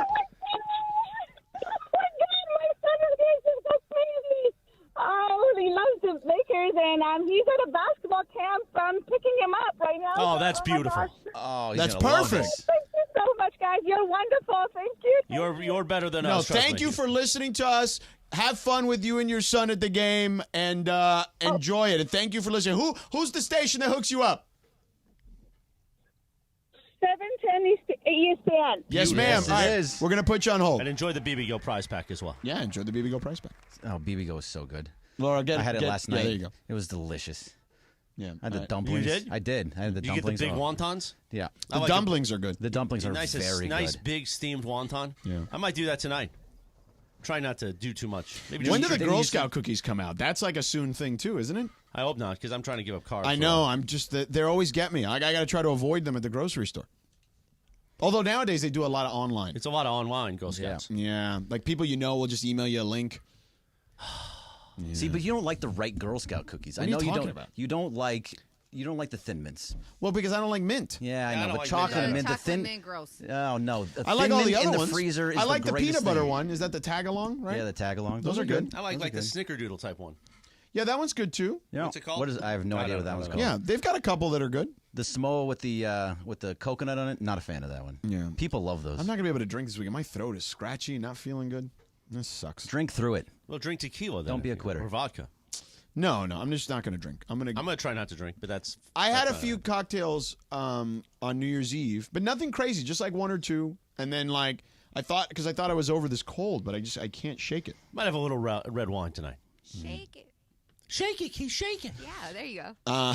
Sliwa gave us a nice bottle for Christmas. I saw that. It's Yeah. a little Pinot. Yeah. Yeah. Might open it up. Let it breathe a little bit. I think Domaine Drone is what it is. That too. Yeah. I saw it. Good job, Slee. It's a good bottle. So anyhow, all right. What is it you want for the Lakers? You said you were going to give me a list. Oh, more So Lakers I was talk, going. yeah. Well, It's Lakers love line. Speaking of Slee, Lakers love line. You're going to answer He more has calls. Lakers NFL talk. week, big So NFL weekend I have tomorrow Lakers. night. I mean, whatever. What do you mean, whatever? We'll get into the next segment. What about Sunday night when your Dolphins They're could gonna lose. destroy the Bills' hopes? No, I thought they're you gonna wanted lose. to hold it for the 5 o'clock hour so you can talk football. Yeah, there you go. Can I hold it? Go ahead. You hold it. I'll hold it. All right. I was just going to throw Holding some names it. in. We already talked about DeJounte Murray, that you liked him. You talked about Malcolm Yeah. Brogdon, that you liked him, who I also No really Zach like. LaVine. No Zach LaVine. Alex Caruso, obviously, you would bring Yeah. back. Someone asked me about Trey Young. Yeah, Trey Young is Trey on Young my makes list. sense. I just don't know what his contract situation is. It's but- probably pretty high. I don't know exactly what it is, but I'm sure it's pretty high. And Yeah. it also, he would fit into this offense a little bit more. He's a three-point shooter. He can create his own shot. He has speed, but is he going to demand the ball too much with LeBron and AD? Trey Young? Trey Young, yeah. I think Trey Young with LeBron and AD would be awesome, actually. Like that's the big three. Yeah, I But just don't think Atlanta's going to deal him. Maybe I'm wrong, but probably not. But they're could- going to deal Murray, it looks like. Could that big three challenge somebody like Denver? Or could that big three challenge Denver? LeBron, AD, and Trey Young. More so than the team that they field currently, yes. So they wouldn't get swept would be nice. I mean, I don't know. They could win. Why not? Yeah, okay. I don't think I give them a better chance. What about Bojan or Bogdanovich? Yeah, I like those guys. I think the Lakers could have gotten one of those guys last year, and they didn't. And they didn't. I mean, they were available at least. Which is the one in Detroit? Is it Bojan? Bojan. Bogdan is the one having a better season this year. Yeah. The one in Atlanta. What about Doug McDermott? Doug McDermott is a nice, cheap option at shooting, yes. And he can actually help with the three-point shot. He's with the Yeah, Spurs. I mean, LeBron's played with a million Doug McDermotts in his life. Right. You know? Kind of Kyle Korver. I mean, like a diet version of him, yes. Yeah. Poor man's Kyle Korver. Yes. Yeah. So those are a couple guys that can come in here, shoot some threes, make him happy. Yeah. Yeah. There you go. Christopher, there are people that still want to do Lakers love line here. Go ahead. So let's go to I'm trying to eat a protein thing. Izzo, H to the Izzo in Valencia. Yeah, what's going on, George? Really quick, I want to pick up on what that caller was talking about a couple calls ago. By the way, the caller who everyone accused of being high tweeted us and said he has COVID. It's not that he's high. Dang. That doesn't mean he's not high. It Sure. means he doesn't have COVID. I mean, he may be high on like other meds, but it's not like cannabis. Because we got Graham. Hold on there, caller. You'll be in a second. Graham is helping us on the Fun and Games department. He's doing social media. Yeah. And I What's walked up, by Graham? him, and he looks like he's fine. He's baked? Looks a Are little you bit baked better. right now, Graham? H to At the, work? It's legal. It H to is? the Izzo. Go ahead. Finish up, Izzo. Sorry, my bad. No, all good. I just want to pick up on what that other caller was talking about, how we do not develop talent. We have no patience. He's exactly right. I'm going to name a few just right off the bat. And again, you're going to say, what have they won? What have they won? Well, we got rid of them before we developed them to see what we could have won. Right, but come on, dog. What have they won since they left? It's not like they're not on good teams. They're all on better teams than the Lakers. All their teams are doing better than the Lakers. Okay. The Yes and no. They're on good team. They're on better teams than the Lakers right now on January 5th of 2024. But they haven't been better teams than the Lakers in the last several years. Okay, so again, we're going to go back. We're going to praise ourselves, which I love. Yes, that is the last championship that we won. But ever since then, we have nothing. We made it to the Western Finals last year. We got ran out of the building, to tell you the truth. I know. I was there for all 4 games. Oh, man. So, I mean, they chased you out of there, too. No, actually, I got to be honest. You want me to be straight up real with you? When it was 3-0 and they were back here, I literally was like, yo, man. When LeBron went off at halftime, he had like 40 at halftime. I'm like, are you really going to make me get on a plane to go back to Denver so you can lose in Game 5? Oh, I remember all this. I'm like, come on, man. Like, just let me just stay home, dog. My bed is right here. All the scheduling conversations then. I was like, come on. So again, I just want to say that we just don't have the patience. If we had the patience with a Brandon Ingram, with a Josh Hart, with a Julius Randle, with a Kyle Kuzma, who you guys just talked about bringing back, we're going to have to give him twice or three times as much money as he was getting when he was here. Well, but no, that's not true. Kyle Kuzma was going to get paid regardless somewhere. Yeah, but I mean, we could have kept him, and he would have been on what? Maybe his first big contract, right? No, he'd be on the contract he's on right now in Washington. It'd be a similar deal, like $20 million or whatever. Kuzma's not the answer. He escalates, right? Which is a great contract. Well, actually, Washington made that smart deal that they have him de-escalating. That's a smart deal by Washington. Yeah, I'm just saying, we let everybody go. They get better somewhere else. Why don't we? Yeah, but come on, man. Like, so I'm going to give you an example, right? Like, I'm going to give you an example that actually involves the Lakers. Okay, the Lakers traded Shaq to the Heat. Okay, the Heat had Lamar Odom, Caron Butler, and Brian Grant was in the deal because they needed to make the money work. And Brian was still a decent little. He was still a decent player. He was at that. playing baseball. He was older at that point, but he was still a decent player. But you know, those same fans were mad that they were like, Caron Butler, Dwayne Wade, and Lamar Odom might have done something, blah, blah, blah. No, dog, you trade for Shaq all day, every day, especially still at that stage of his career. You get LeBron all day, every day, and get the guys he needs to win a championship all day, every day. By the way, when I was at Fox Sports Radio back in 2004 or whatever it was, no, 2007, I remember Boston Celtics fans screaming on the air to me when Greg was one of my producers. And they were saying, we can't trade Gerald Green and Al Jefferson for Kevin Garnett. Like, what are we doing? And it's like, no, dog, you trade for Kevin Garnett every day. So, like, this is nonsense to me. I'm sorry. I don't agree with it.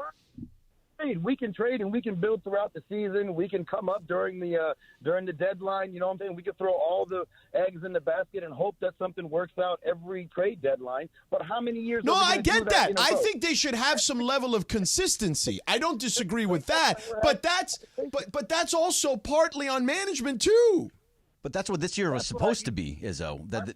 Right, they brought the dudes back. They brought everyone back. They this brought year. everyone back, and here's the thing: maybe it was just a flash in the pan.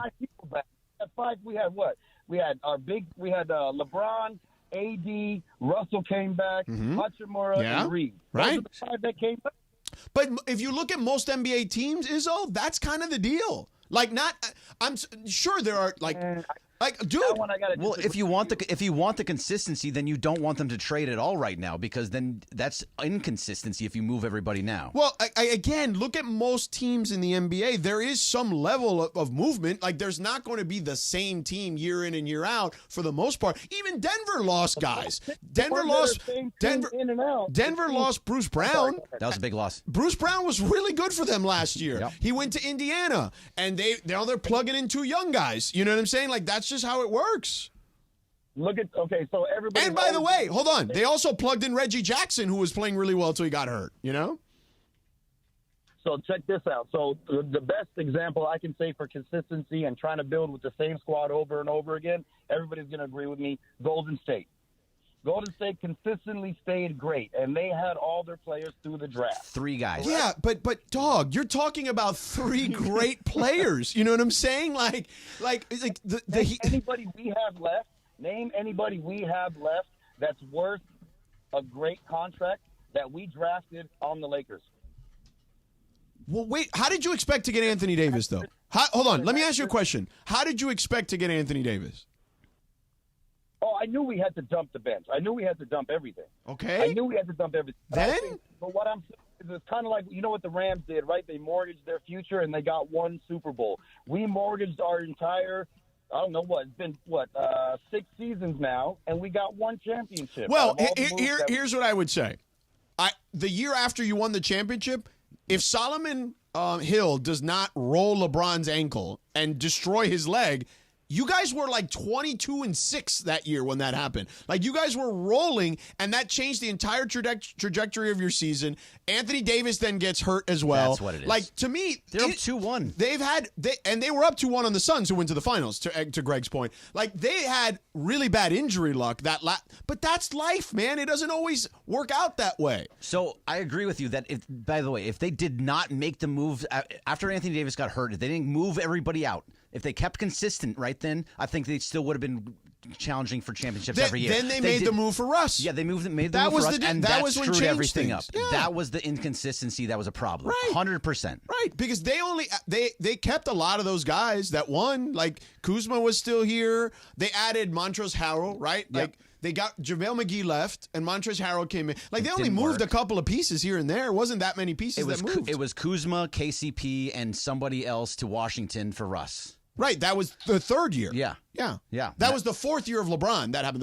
After the third season, that's what that happened. Right. Yeah, and that ruined everything from there. That changed a lot of things. If they would have done the deal that was on the table, and it sucks to go back in time like this, then went to Sacramento for Buddy Hield, and I think there might have been somebody else in that deal as well. Right.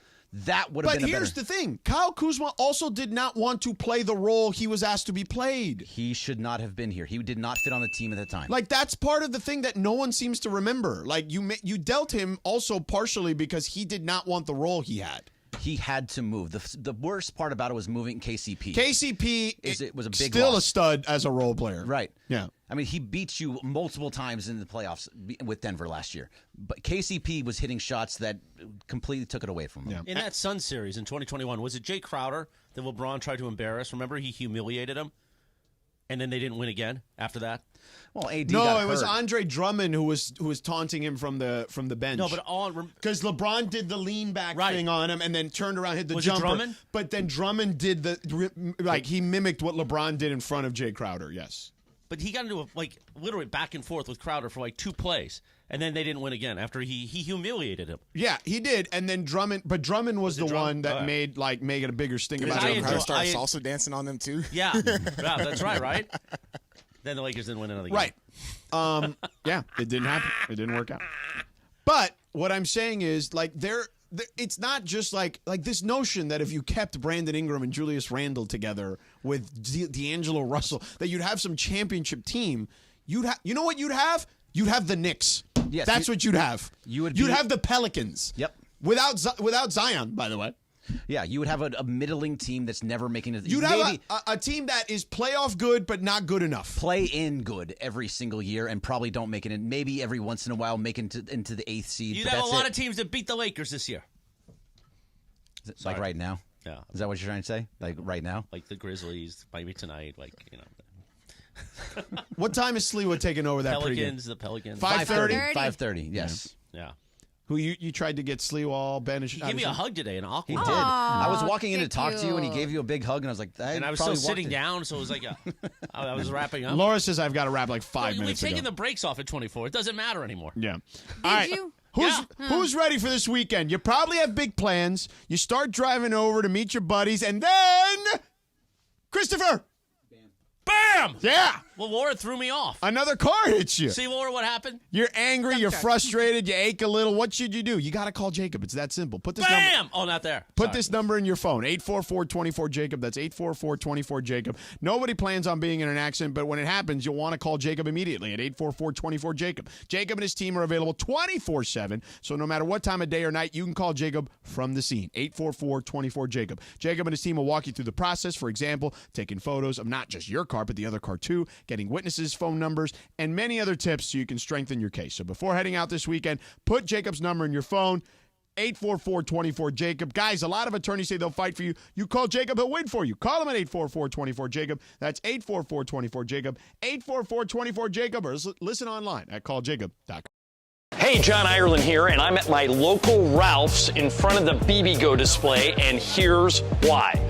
The Lakers and Ralph's are doing a sweepstakes, and you could win courtside seats to a Laker game. The question I get more than anything else is, how do I get in those courtside seats? This is how. You come to a local Ralph's, you spend at least $10 on Bibigo. Then you take your receipt and you send it to this web address, lakers.com/Bibigo sweeps. That's lakers.com/Bibigo sweeps. It's the contest runs from now through February 6th. So all you got to do is go to Ralph's, get some Bibigo, and send in that receipt. Well, as long as I'm here. You can never have enough Bibigo. Bibigo, the official game day snack of the Los Angeles Lakers.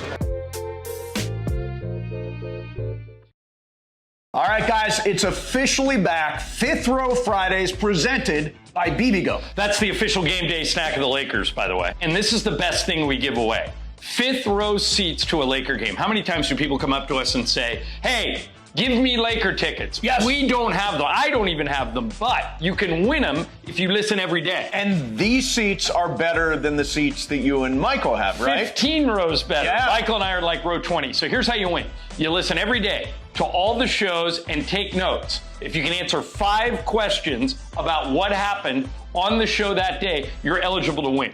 And don't forget, on Fridays, your chance to call in all 5 right answers, and you are in the fifth row at Crypto.com Arena for a Lakers game. For free!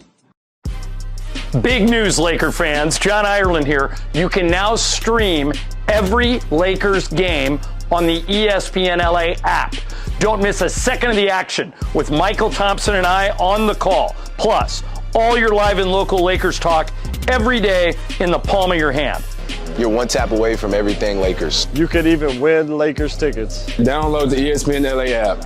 And bam! Download the ESPN LA app. 5 minutes ahead of 5 o'clock. Love you so. Sedano Kap on a Friday afternoon. Corporate Gray's in here. Producer Laura, producer D Cash Money. On this day in 1980, Casey and the Sunshine Band had their 5th U.S. #1 single and scored the first #1 of the 80s when Please Don't Go went to #1 in the UK. Please don't go, Rachel. Don't go. Would you just take a shot of, Jack? Little Dayquil? Oh, beautiful. Don't go. You gonna shoot up the Selsun Blue next? Anyway, by the way, I like that Laura works in the UK rankings. I like that. Yeah? We don't always get UK coverage over here. I like that. That's We good. don't. That's true. And I love that song. LTDs don't. Don't pot it down. Did I say to pot it down? Damn. You got the bro. quick trigger fingers, D. I don't know who taught you that, Not me. but I want a little bit more. It's Friday. I just gotta make sure, you know. Just put it over him. Hey, don't throw the Don't BB-Go BB-Go? back. Oh, I got mad. I'm sorry. Throw the hand warmers. No? Throw the candy canes. No, we got rid of the candy cane. Please No, they're not. don't They're right go. there. All right, let me sneak in 2 more callers on Love Line, Lakers Love Line here before I go, because I gotta go. You can fade it down now, Dave. And then you guys are gonna do your football segment in Radio Tinder. So there you go. All right, let me go to Mario. Mario, what's up? I'm right here. Sedano. Hey, what up? Sedano, Mr. Savant. Yo. Hey, quick question, man. I'm getting tired of all these trade proposals. I don't care if it's a three-point guy. I don't care if it's a rebounder. Here's my question to you. What can Hamon do with that talent? Okay, you've seen for a year and a half, right, what he's done and what he hasn't done. Okay, tell L.A. what Ham is good at, right? Because I don't see him preparing his team, right? Because they always come Good question. unprepared in the first quarter, right? I never see any sets. I just see. So I'll tell you what he's good at. chaos. I'll tell you what he's good at. Tell me. He's generally good at being kind of the guy in the locker room who can have the tough conversations, right? Like when you're telling someone he's got to go to the bench, or when you're going to tell someone he's going to reduce his minutes, he can do it with a level of respect because he played the game. But here's the thing. He's always done that really well, because when he was the lead assistant in Milwaukee, that's basically your job as a lead assistant, right? So he's great at that, which is a great skill to have even as a head coach.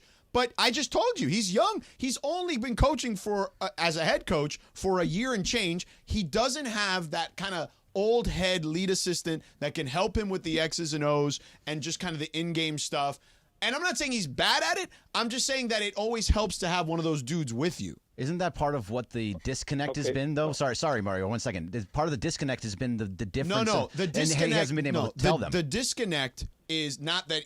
The disconnect is the amount of changes that are happening. Not that he's not telling them Correct. specifically. The disconnect is how many times he's going to change. He's been fluctuating through lineups, et cetera, et cetera. At some point, the player's complaint is you have to settle into something at some point. And after 35 games, they have not been able to do so. So it's not the changes, it's how many times that he has to have that conversation. Right. It's not the conversations that he's not having, because he's clearly having them. It's just the amount of changes. Yes. Yes. All right, so you tell me what he does well as an assistant coach, right? So now tell me, as a head coach, right, what he's doing well on the court. On the court. Okay, what system is he building? What culture is he creating? Tell me that. You know what? I would say this. I would say that when you're able to have those tough conversations, you at least create an opportunity of honesty. So here's something he told me the other day, that when they came back, this is before the Miami game, okay, that they came back and they had a big-time film session, and they straight up opened the floor to people to complain openly and opine openly and just give their thoughts. So if I'm him, if these complaints that were then given to The Athletic were not given in that open forum, I would be kind of annoyed if I were him, but I don't know what the answer to that is. But I do think that's good. Like, the fact that he's willing to be open and honest with guys. Not every coach is willing to be diplomatic that way. A lot of coaches, they want to rule with an iron fist, and I don't know if that necessarily works in 2024 either, to be honest with you. So there's two sides to all of this, and thank you very much, Mario. Appreciate you. Go ahead, Greg. No, I was going to say that there's two different sides of it. What you do in the locker room and the film sessions and all that, and what you do on the actual floor, and being a head coach on the floor with in-game adjustments and in-game talk. Look, he did a nice job during the playoffs. Yeah, no, he did. So that's part of what Mario's talking about. And what's the question here is that does he do those things that are actually the head coaching job on the floor? I'll tell you this: during the playoffs, between games, they did a nice job adjusting then. Now, granted, that's not in game, but that's game to game. Right, game to game, and that's but not important in too. game. So how important is in game for a head coach? In the regular season, you're not really practicing that much. You're not really focusing. You're not doing a ton of film on opponents. It's not the same as in the playoffs. All right, Omar in Southgate, real quick. What's up, Omar? Hey, what's up, Jack? Hey, just hey, Omar, what's up, Big O? Hey, man, what's up with Rob Pelinka, man? He's trying to fool us, having all these reserve players trying to play in the starting lineup. Like, come on, Cam Reddish, Vanderbilt.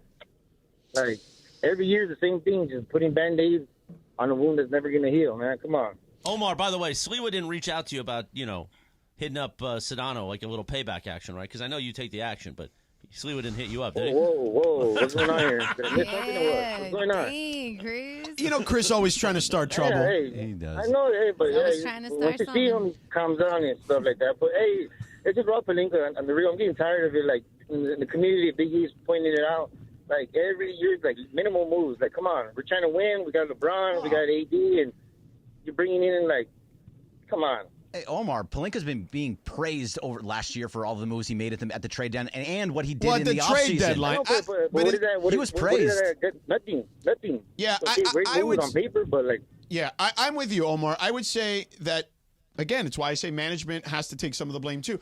And I don't know if he was being praised by everybody. Maybe on your show he was being praised, but on our show, I questioned some of the numbers. So, I didn't like Taurean Prince. I said, I don't even, at $4.5 million, I get it, but I don't think he's a complete player. I didn't love the Rui number. I loved the Austin number. Yep. I thought that was a good deal. Cam Reddish, I'm like, he hasn't really hit anywhere. He's a former lottery pick, I guess. How much It's a did he make? Minimum, Not much. Minimum. Same with Wood. But I'm saying, like, I didn't think Wood is a winning player. Like, I didn't love a lot of those moves other than Austin. I love the fact that it was consistent. They kept everyone around. Like I said on your show. Yeah. Yeah, I didn't get that. I was thinking, does Mason Omar have a Ireland. show? Oh, Mason and Ireland. Mason Ireland. I think we're going to start doing Sports Phone 710 on Sedano and Cap, like at 6:30 on some days. What do you mean? Just to annoy me. Sports Phone 710. Yeah. You have a big deal, no deal there. Yeah, we'll move it. Just to annoy Mason It's not and Ireland. sponsored. So. No, that's true. Just to annoy Mason and Ireland. They're like, we bang calls. Yeah. And like, we'll make promos. Sedano and Cap. Banging calls. 30 calls banged yesterday. But you gotta do the bam. 30 calls banged yesterday. Bam! This is going to be your There you dealer's go. choice? Is that what you want? Like You in want the old calls? days, that There's no FM dealer's station choice said, today. Not we today. played 22 more songs than so-and-so. Yeah. We're going to be like, Wow. we took 42 more calls than Mason and Ireland this week. I think this is what we're going to do to torture The them. caller meter? Yeah, exactly. Sedano, you have to leave. I do. So you guys take over. Do your football and Radio Tinder. See ya. 502 at KSPN Los Angeles. Have a great weekend, Sedano. Kick butt on ESPN tonight in your beautiful suit. And a Good Karma Brands radio station. We've got some NFL talk as we head into the final weekend of the season. And producer Laura's got Radio Tinder in minutes at 7:10. All right, guys, it's officially back. Fifth Row Fridays presented by Bibigo. That's the official game day snack of the Lakers, by the way. And this is the best thing we give away. Fifth row seats to a Laker game. How many times do people come up to us and say, hey, give me Laker tickets? Yes. We don't have them. I don't even have them, but you can win them if you listen every day. And these seats are better than the seats that you and Michael have, right? 15 rows better. Yeah. Michael and I are like row 20. So here's how you win. You listen every day to all the shows and take notes. If you can answer 5 questions about what happened on the show that day, you're eligible to win. And don't forget, on Fridays, your chance to call in all 5 right answers, and you are in the fifth row at Crypto.com Arena for a Lakers game. For free!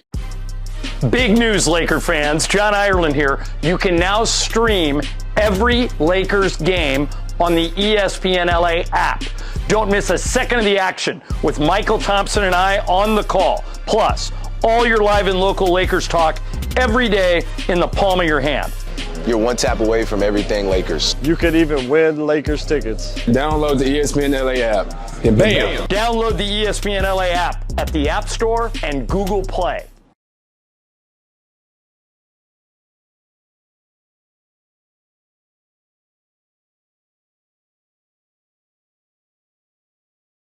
Hey, John Ireland here, and I'm at my local Ralph's in front of the Bibigo display, and here's why. The Lakers and Ralph's are doing a sweepstakes, and you could win courtside seats to a Laker game.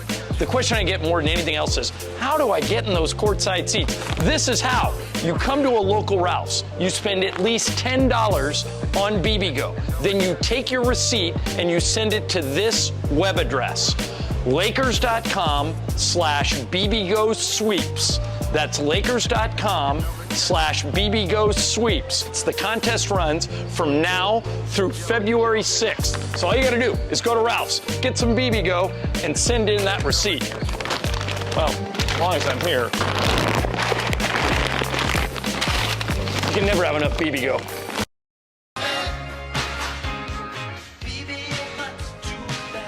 Five minutes after 5 o'clock, Friday afternoon. Red Corvette. In the Southland. It's a great song. Sedano left, so it's Corporate Greg, myself, producer Laura, producer D Cash Buddy's here. Why are we playing Little Red Corvette? Because Oh, I see it. Yeah, okay. Because Actually, I don't see it. Really? Yeah, where's it? 1978. Prince made his solo performance debut. In Minneapolis. Look at that, sucker. 5:30 tonight. The Toyota Lakers countdown to tip-off with Sliwa. Lakers Grizzlies at 7 o'clock. You can listen with John and Michael on the play-by-play. Of course, on 710. Or in crystal clear digital audio on the all-new Lakers, or the all-new ESPN LA app. Just click the Lakers tile. That's what's on tap tonight.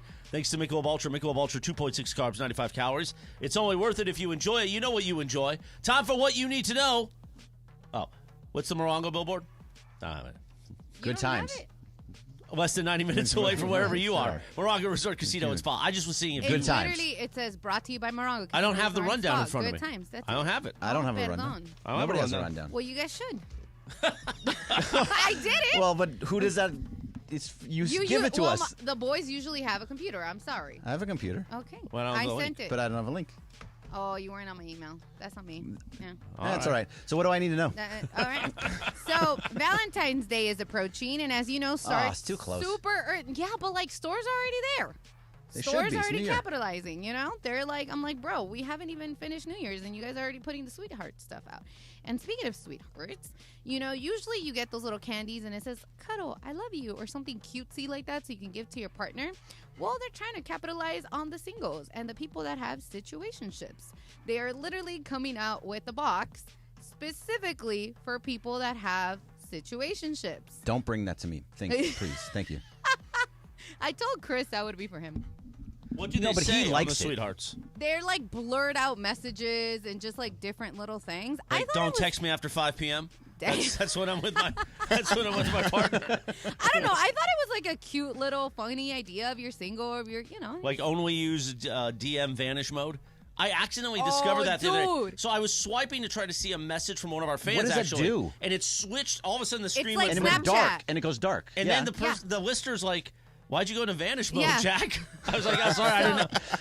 What is vanish mode? So like, what, vanish I'm mode. guessing it vanishes. Yes. like so everything you write, it just Yes. So it's like Snapchat. Did you ever get into Snapchat? That Yeah. it would delete things after a certain amount of time. So vanish That was mode, annoying by yeah, Snapchat. Well, by the way. it was It useful was for some people. Back yes. in the day, sure. You know, exactly. Back when Single Laura days, Laura. back when Laura wasn't booed up. Yeah, when I had friends. Yeah. So anyways, so if I would have friends, the vanish mode is actually pretty dope because when you're in vanish mode, when you send something and they open it, that's it. You just have that one shot to see it because it goes away. Interesting. You better screenshot fast. You can't. You can't screenshot in on vanish Well, mode? I'm sure you can, but Wait. like when I'm gonna go opened into your it, it was DMs. like- You're gonna go Laura's DMs? No, No, Morales. in I'm gonna go to Morales' your, DMs. and Why I'm gonna would put you you in get my vanish DMs? mode. They're I'm gonna see pretty what pretty happens. dry these days. I gotta be honest. Pretty quiet. It's just listeners saying, All right. "Hey, Jack." All right, you are. Wait, you just swipe up, right? Is I that feel what like we I do? just gave you two what you Oh, need oh, to know. okay. but, I'm in you know. vanish mode on Morales' DMs. And then Be send like- it. Sup, baby? Oh God. There we go. By the way, It's there. Laura, this video you posted to me, it's a bad angle for me. You can't shoot me from bottom up. You got to shoot me straight at me. You look fine. No, I don't look fine. I look like I need a carnivore diet for the next 4 I months. honestly think you look fine. Which is true. I do need it. I mean, I need so the you're diet. in my DMs. I slid into your DMs. Oh, I'm I opening said, it. "What's up, baby?" Oh, it says sent outside, man. Oh, that's before. Now I'm in vanish mode. What's up, baby? Okay. Yeah, and now what I'm happens? just going to say hi.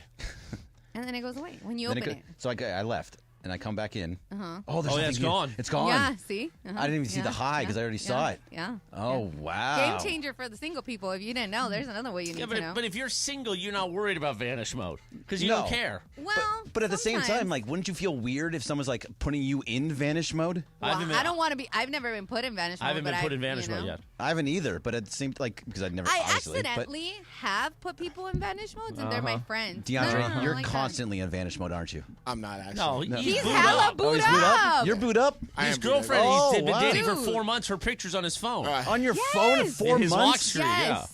Wait. It's not, Yes. That's not a lock screen. Okay, when did you put it on the lock screen? Like 3.5 months ago. Yeah. I wouldn't say all that. No. Yes, yes, it It was. was like around the 4. DeAndre, I know you're getting tired of the bit, but that's how it works around here. Yeah. I'm not tired of the bit. We just I burned love the bit to the I ground. I'm love just the asking a bit. question. I'm trying to learn about you. I'm gonna actually pull back so I can see I your know. face. These, you know, this Are you tripod bringing thing- your girl? Are you, if you're still dating her, are you going to bring her to the Mandy's? Mandy's 3 in June? Yeah, I plan on bringing her. I'm going all to bring the- her on stage. Yeah. I plan on bringing her to all the signature events. Okay, so Nice. you put her picture on your lock screen after 2 months, Not 2 months now. 3 months. Yeah, around 3.5. Yeah. That's weird to me. Listen, and it's not a diss to you, DeAndre. It's Because about to be a diss to you. No, Anybody says it's not going to be, but No, listen, we were having this conversation in the bullpen because I was like, I've known the Boo for almost 5 years. We've been dating for almost 2, and we dated before that. He's still not on my lock screen. why not? Why? See, that's just weird that you didn't put him on your lock screen. Why My not? goddaughter's on my lock screen. Okay, that's fine, but you can have You know what I multiple mean? lock screens. I don't. I know that's my man. I know I'm his girl, and like I'm not on his. Does he lock. know? Because he's not on your lock screen. Yes, we actually don't have each other on our lock screens, and we're totally fine with that. Is he really okay with that? Yeah, he is. I don't know. I don't know. I don't know about that one. I We don't can know. call him. Trust me, he's fine with it. Okay. I want to know more about the DeAndre and his boot. Have you gotten into this with him before in the past? Are you open to be here? Yeah, because when I was training him for a month on the other side, I kept picking up his phone because it looked just like mine, and we would always have our phones turned over. And I hit it, and there's his girlfriend popping up on. And I was like, God, DeAndre, put your phone over there. I'm tired of looking at this. She's a pretty girl. Yeah, she's a pretty girl. Yeah, it's a pretty girl. So, all right, so have you, if she's on your lock screen after 3 months, and it's now been 4 months, have you dropped an L-bomb? Oh, he dropped it before the lock screen. What are you doing? So It was recent too. It was recent. Was it was on New Year's. It was on New Year's. It was on New Year's. Yeah. That was the first time. First time. Did you get it back? She actually said it first. Oh, she said it. Good for you. You know what you say in that? What do you mean good for you? Hold up. You say, Happy New Year. I appreciate that. Yeah. Hey, all right, good for you. So you have a woman on your lock screen and fully in love. Correct. Good And for I'm you. okay with that. He's Buddha. I'm okay with that. That is what you need to know. Thanks, Morongo Resort Casino I and learned Spa. a lot. Less than 90 minutes away from wherever you are. Morongo Casino Resort and Spa. Good times. Hit the NFL music there real quick, D. Because tomorrow night, for a Saturday night special on ABC. Oh, Pair of yeah. games on ABC. Yeah. You got Steelers-Ravens, which doesn't really matter. That's the early game. But tomorrow night, a battle for the AFC South. Texans against the Colts. Now, this is important for me personally. Texans only favored by 1, and they're on the road. Because I like to say that the Rams have only beaten one playoff team this season, and that's the Cleveland Browns. But if the Colts win tomorrow night and sneak into the playoffs, then I'll have to say they've beaten 2. Because they actually beat the Colts. This is a crazy exciting matchup. Actually, because imagine that. What am I trying to say? Jacksonville loses on Sunday to Tennessee. Right. Then that means that this is for who goes through the playoffs, Which who is wins beautiful. wins the division. And if Houston goes to 10-7, right, after they were disaster last year, where they had 1 or 2 wins. I want to say total. 2 wins. It was just 2 wins, and have C.J. Stroud make the playoffs, D'Amico Ryans. You have to put D'Amico Ryans in the lead for the Coach of the Year, right? Oh, 100%. And listen, if C.J. Stroud is considered one of the possibilities for rookie, he's not going to get Offensive Rookie of the Year. He's not. Why not? I think You think it's going to be Puka I think because it's he's going to Puka. break all the records? But I think so. I mean, he and has C.J. to be right Stroud there. came in a little bit late, but it's been an amazing performance. NRG. Oh no, it's in Indy. Too bad it's not at NRG Stadium because those Houston fans. That's one of the loudest places I've ever seen a football game. NRG Stadium in Houston. NRG is hosting the Natty on Monday night, which by the way you'll hear here on 710 ESPN on Monday night. Either way, whatever happens with Houston, it is a magnificent change from what it was, and they should win all the awards that they can get because Jacksonville was great all year long. They had the division wrapped up and faltered down the stretch, and now they take it over. They lost Tank Dell too, who was one of the better rookies of in wide receivers because there have been a bunch of them this year. But either way, I'm really excited for this game, and I love the fact that if Houston gets in, I'm going to be really happy to see them. That'll be tomorrow night, 5 o'clock on ABC. Nothing like Saturday night when it's cold outside and you got the fireplace on and some meat on the grill watching football. Sunday morning, as Corporate Greg mentioned, Jaguars, Texans. Jaguars favored by 4 on the road. Not Texans, excuse me, Titans. In Nashville. Because that game could mean it all. And that's why Sunday's so amazing, the last Sunday, because all the games mean something potentially depending on which way it goes. But you know which game won't mean anything? Raiders-Broncos. Oh, I know. It's so sad that Raiders-Broncos win. Potential. It is very sad. But they could... I'm being talked to by ear and I understand what's going on.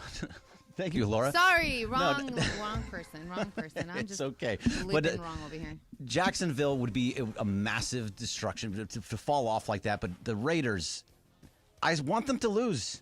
I'm happy for them to lose at this point. I do. I just don't. I want them just to lose at everything right now. I want the Raiders in Vegas. The Raider Nation You will don't be out wanna one lose last to the time to Broncos. stick it to Sean Payton, that gutless bum. Russell Wilson's not even starting. It's just the whole thing is a completely worthless game. Well, yeah, And it I is love completely I worthless. love the Raiders, but come on now. You know what else is a worthless game? Chiefs-Chargers is a worthless game. Unless the Chargers could somehow upset the Chiefs just for embarrassing them, but that's not going to happen. So going back to the Raiders just for a second, is Antonio Pierce going to stick around for you? He needs to stick down. He needs to stick around. Why? He beat the Chiefs on Christmas Day. He got Brandon Staley fired. How do you not give him the job? Well, it's mostly because I'm afraid that how he beat the Chargers by putting up 63 points against a bad team like the Chargers, it's going to be like Chip Kelly and UCLA from beating on a bad USC team and saving his job and destroying what's going to be left of UCLA football. I'm afraid that Antonio Pierce is going to be that kind of same thing. What's the other option? I mean, there's got to be some other options out there. Better than him? Look, if you can somehow convince Jim Harbaugh to come, if you can convince, there's other coaches. If you're Jim Harbaugh, are you really taking the Raiders job over potentially the Chargers job? If you can get a good quarterback in there, maybe it's your guy, J.J. McCarthy, whoever it is. Look, I'm not saying I don't like Antonio Pierce. I'm just not sold on him just yet. J.J. McCarthy uses so much face paint. You know what I mean? It's like his really whole face does. has got eye black on him. All Rams coming all Niners down. in the afternoon 125 game. Huge Now, you'll game. hear that here on 710. Is it huge? Oh, Sean McVay doesn't have the guts. Matthew Stafford doesn't have the Well, guts. you lose. You're in the 7th seed, and you have to play No, it is a huge. No, I know it's a huge game. I just wanted to rant about So McVay. I personally was talking to Briones in the back, and I was like, 'cause, he's a Niner fan, and I was like, how much do you think this game means? And I was like, because it's like, I want to see Puka break the record, and I'm okay. It doesn't matter for the Niners in the slightest. Well, he actually said it does, and he goes, we both need to see what the JV squad has, because if the JV squad goes down, what do you have? He's like, especially for you guys, if one goes down and then you only have Matthew. And I was like, I don't know. I thought you were going to say because it matters because the Niners can continue their domination over the Rams in the regular season. Whatever. What would this make it? 10, 11 games straight? It's up there. It's something like that. Who cares? We're going to talk about that. Oh, okay. I wasn't talking about Whatever that. it is. What's going to happen in this game is Puka Nacua is going to get his records. He's going to get 4 and 32. I think the numbers are 4 catches, 32 yards, something like that. And then he's going to be done, and everybody's going to be sit, and it's complete JV teams all the way around. But that's kind of what I was saying, because I'm like, listen, most people are going to tune in, and look, I'm a Rams fan. We're the Rams station. We're going to tune in for that. Yep. And then it's like, are you really going to be paying that much attention after? No. The absolutely. final afternoon game on Sunday what I in said. D.C. will be the Cowboys with a 13-point favorite on the road against your Washington Commanders. That'll be the final afternoon game. And then Sunday Night Football. They're playing for something, by the way. Sunday They Night are playing for Football. something. Yeah, I know. Sunday Night Football. Could this be the Josh Allen show as he beats down Sedano's Miami Dolphins and advances to the playoffs? Or will Miami Dolphins create havoc, and could Josh Allen just not make the playoffs? Another disappointment from the Bills. Sunday Night Football on NBC. I can't wait for Sunday night. No, it'd be great. I actually want the Bills to make the playoffs. You do? I do. I want to see Josh Allen. I want to see Tua. I want to see Mahomes. I want to see all these guys battling it out in the playoffs. That game between Mahomes and Josh Allen a couple of years ago, it was an incredible game.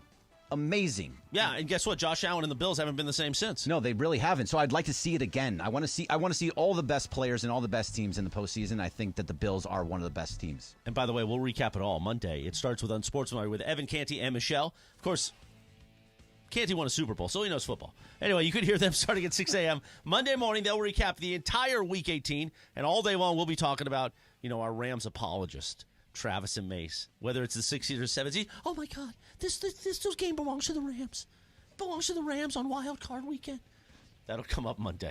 10 minutes in front of the Lakers game, which means we got to still get in some Radio Tinder time. That's coming up next on 710 ESPN. All right, guys, it's officially back. Fifth Row Fridays presented by Bibigo. That's the official game day snack of the Lakers, by the way. And this is the best thing we give away. Fifth row seats to a Laker game. How many times do people come up to us and say, hey, Give me Laker tickets. Yes. We don't have them. I don't even have them, but you can win them if you listen every day. And these seats are better than the seats that you and Michael have, right? 15 rows better. Yeah. Michael and I are like row 20. So here's how you win. You listen every day to all the shows and take notes. If you can answer 5 questions about what happened on the show that day, you're eligible to win. And don't forget, on Fridays, your chance to call in all 5 right answers, and you are in the 5th row at Crypto.com Arena for a Lakers game. For free! Hey, John Ireland here, and I'm at my local Ralph's in front of the Bibigo display, and here's why. The Lakers and Ralph's are doing a sweepstakes, and you could win courtside seats to a Laker game.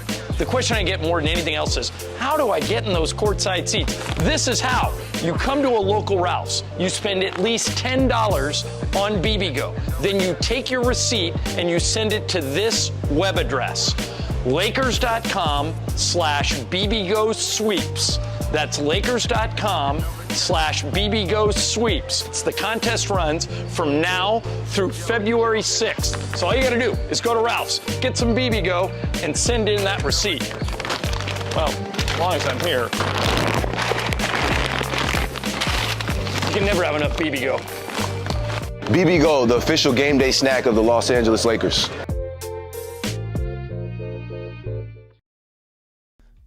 It's 5:20 in the Southland. Radio Tinder time, and you can follow her at UNE_Q. No!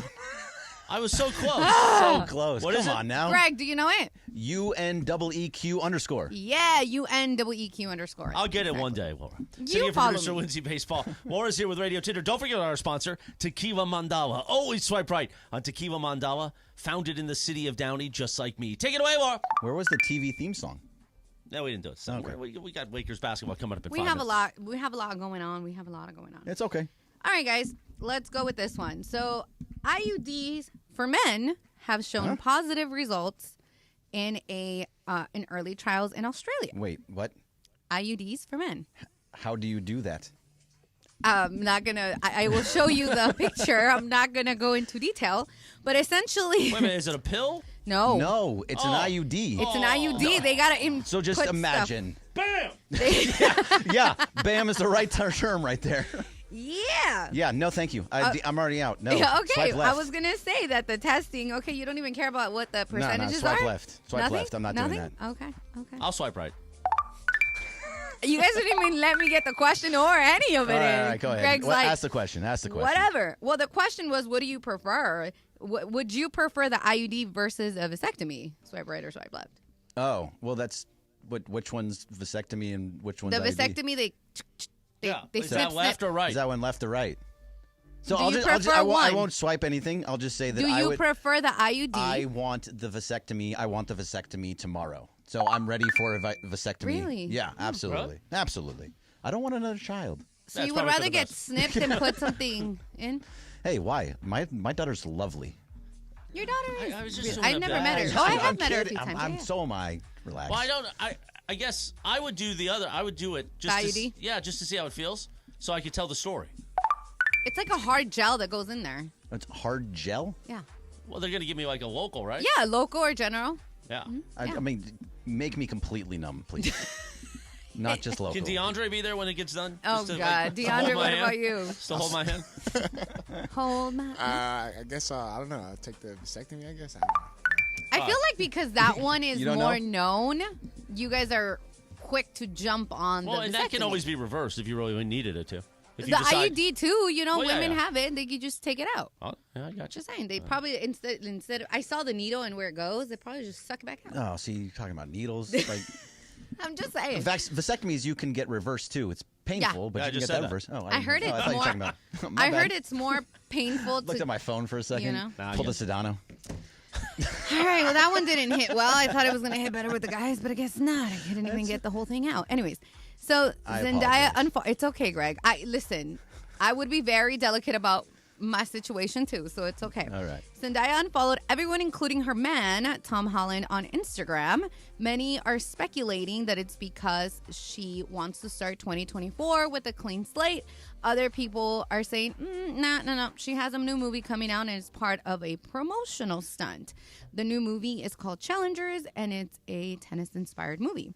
I wanted to know, would you unfollow everyone from all of your social media platforms? That includes Twitter or X, whatever they're calling it now, Instagram.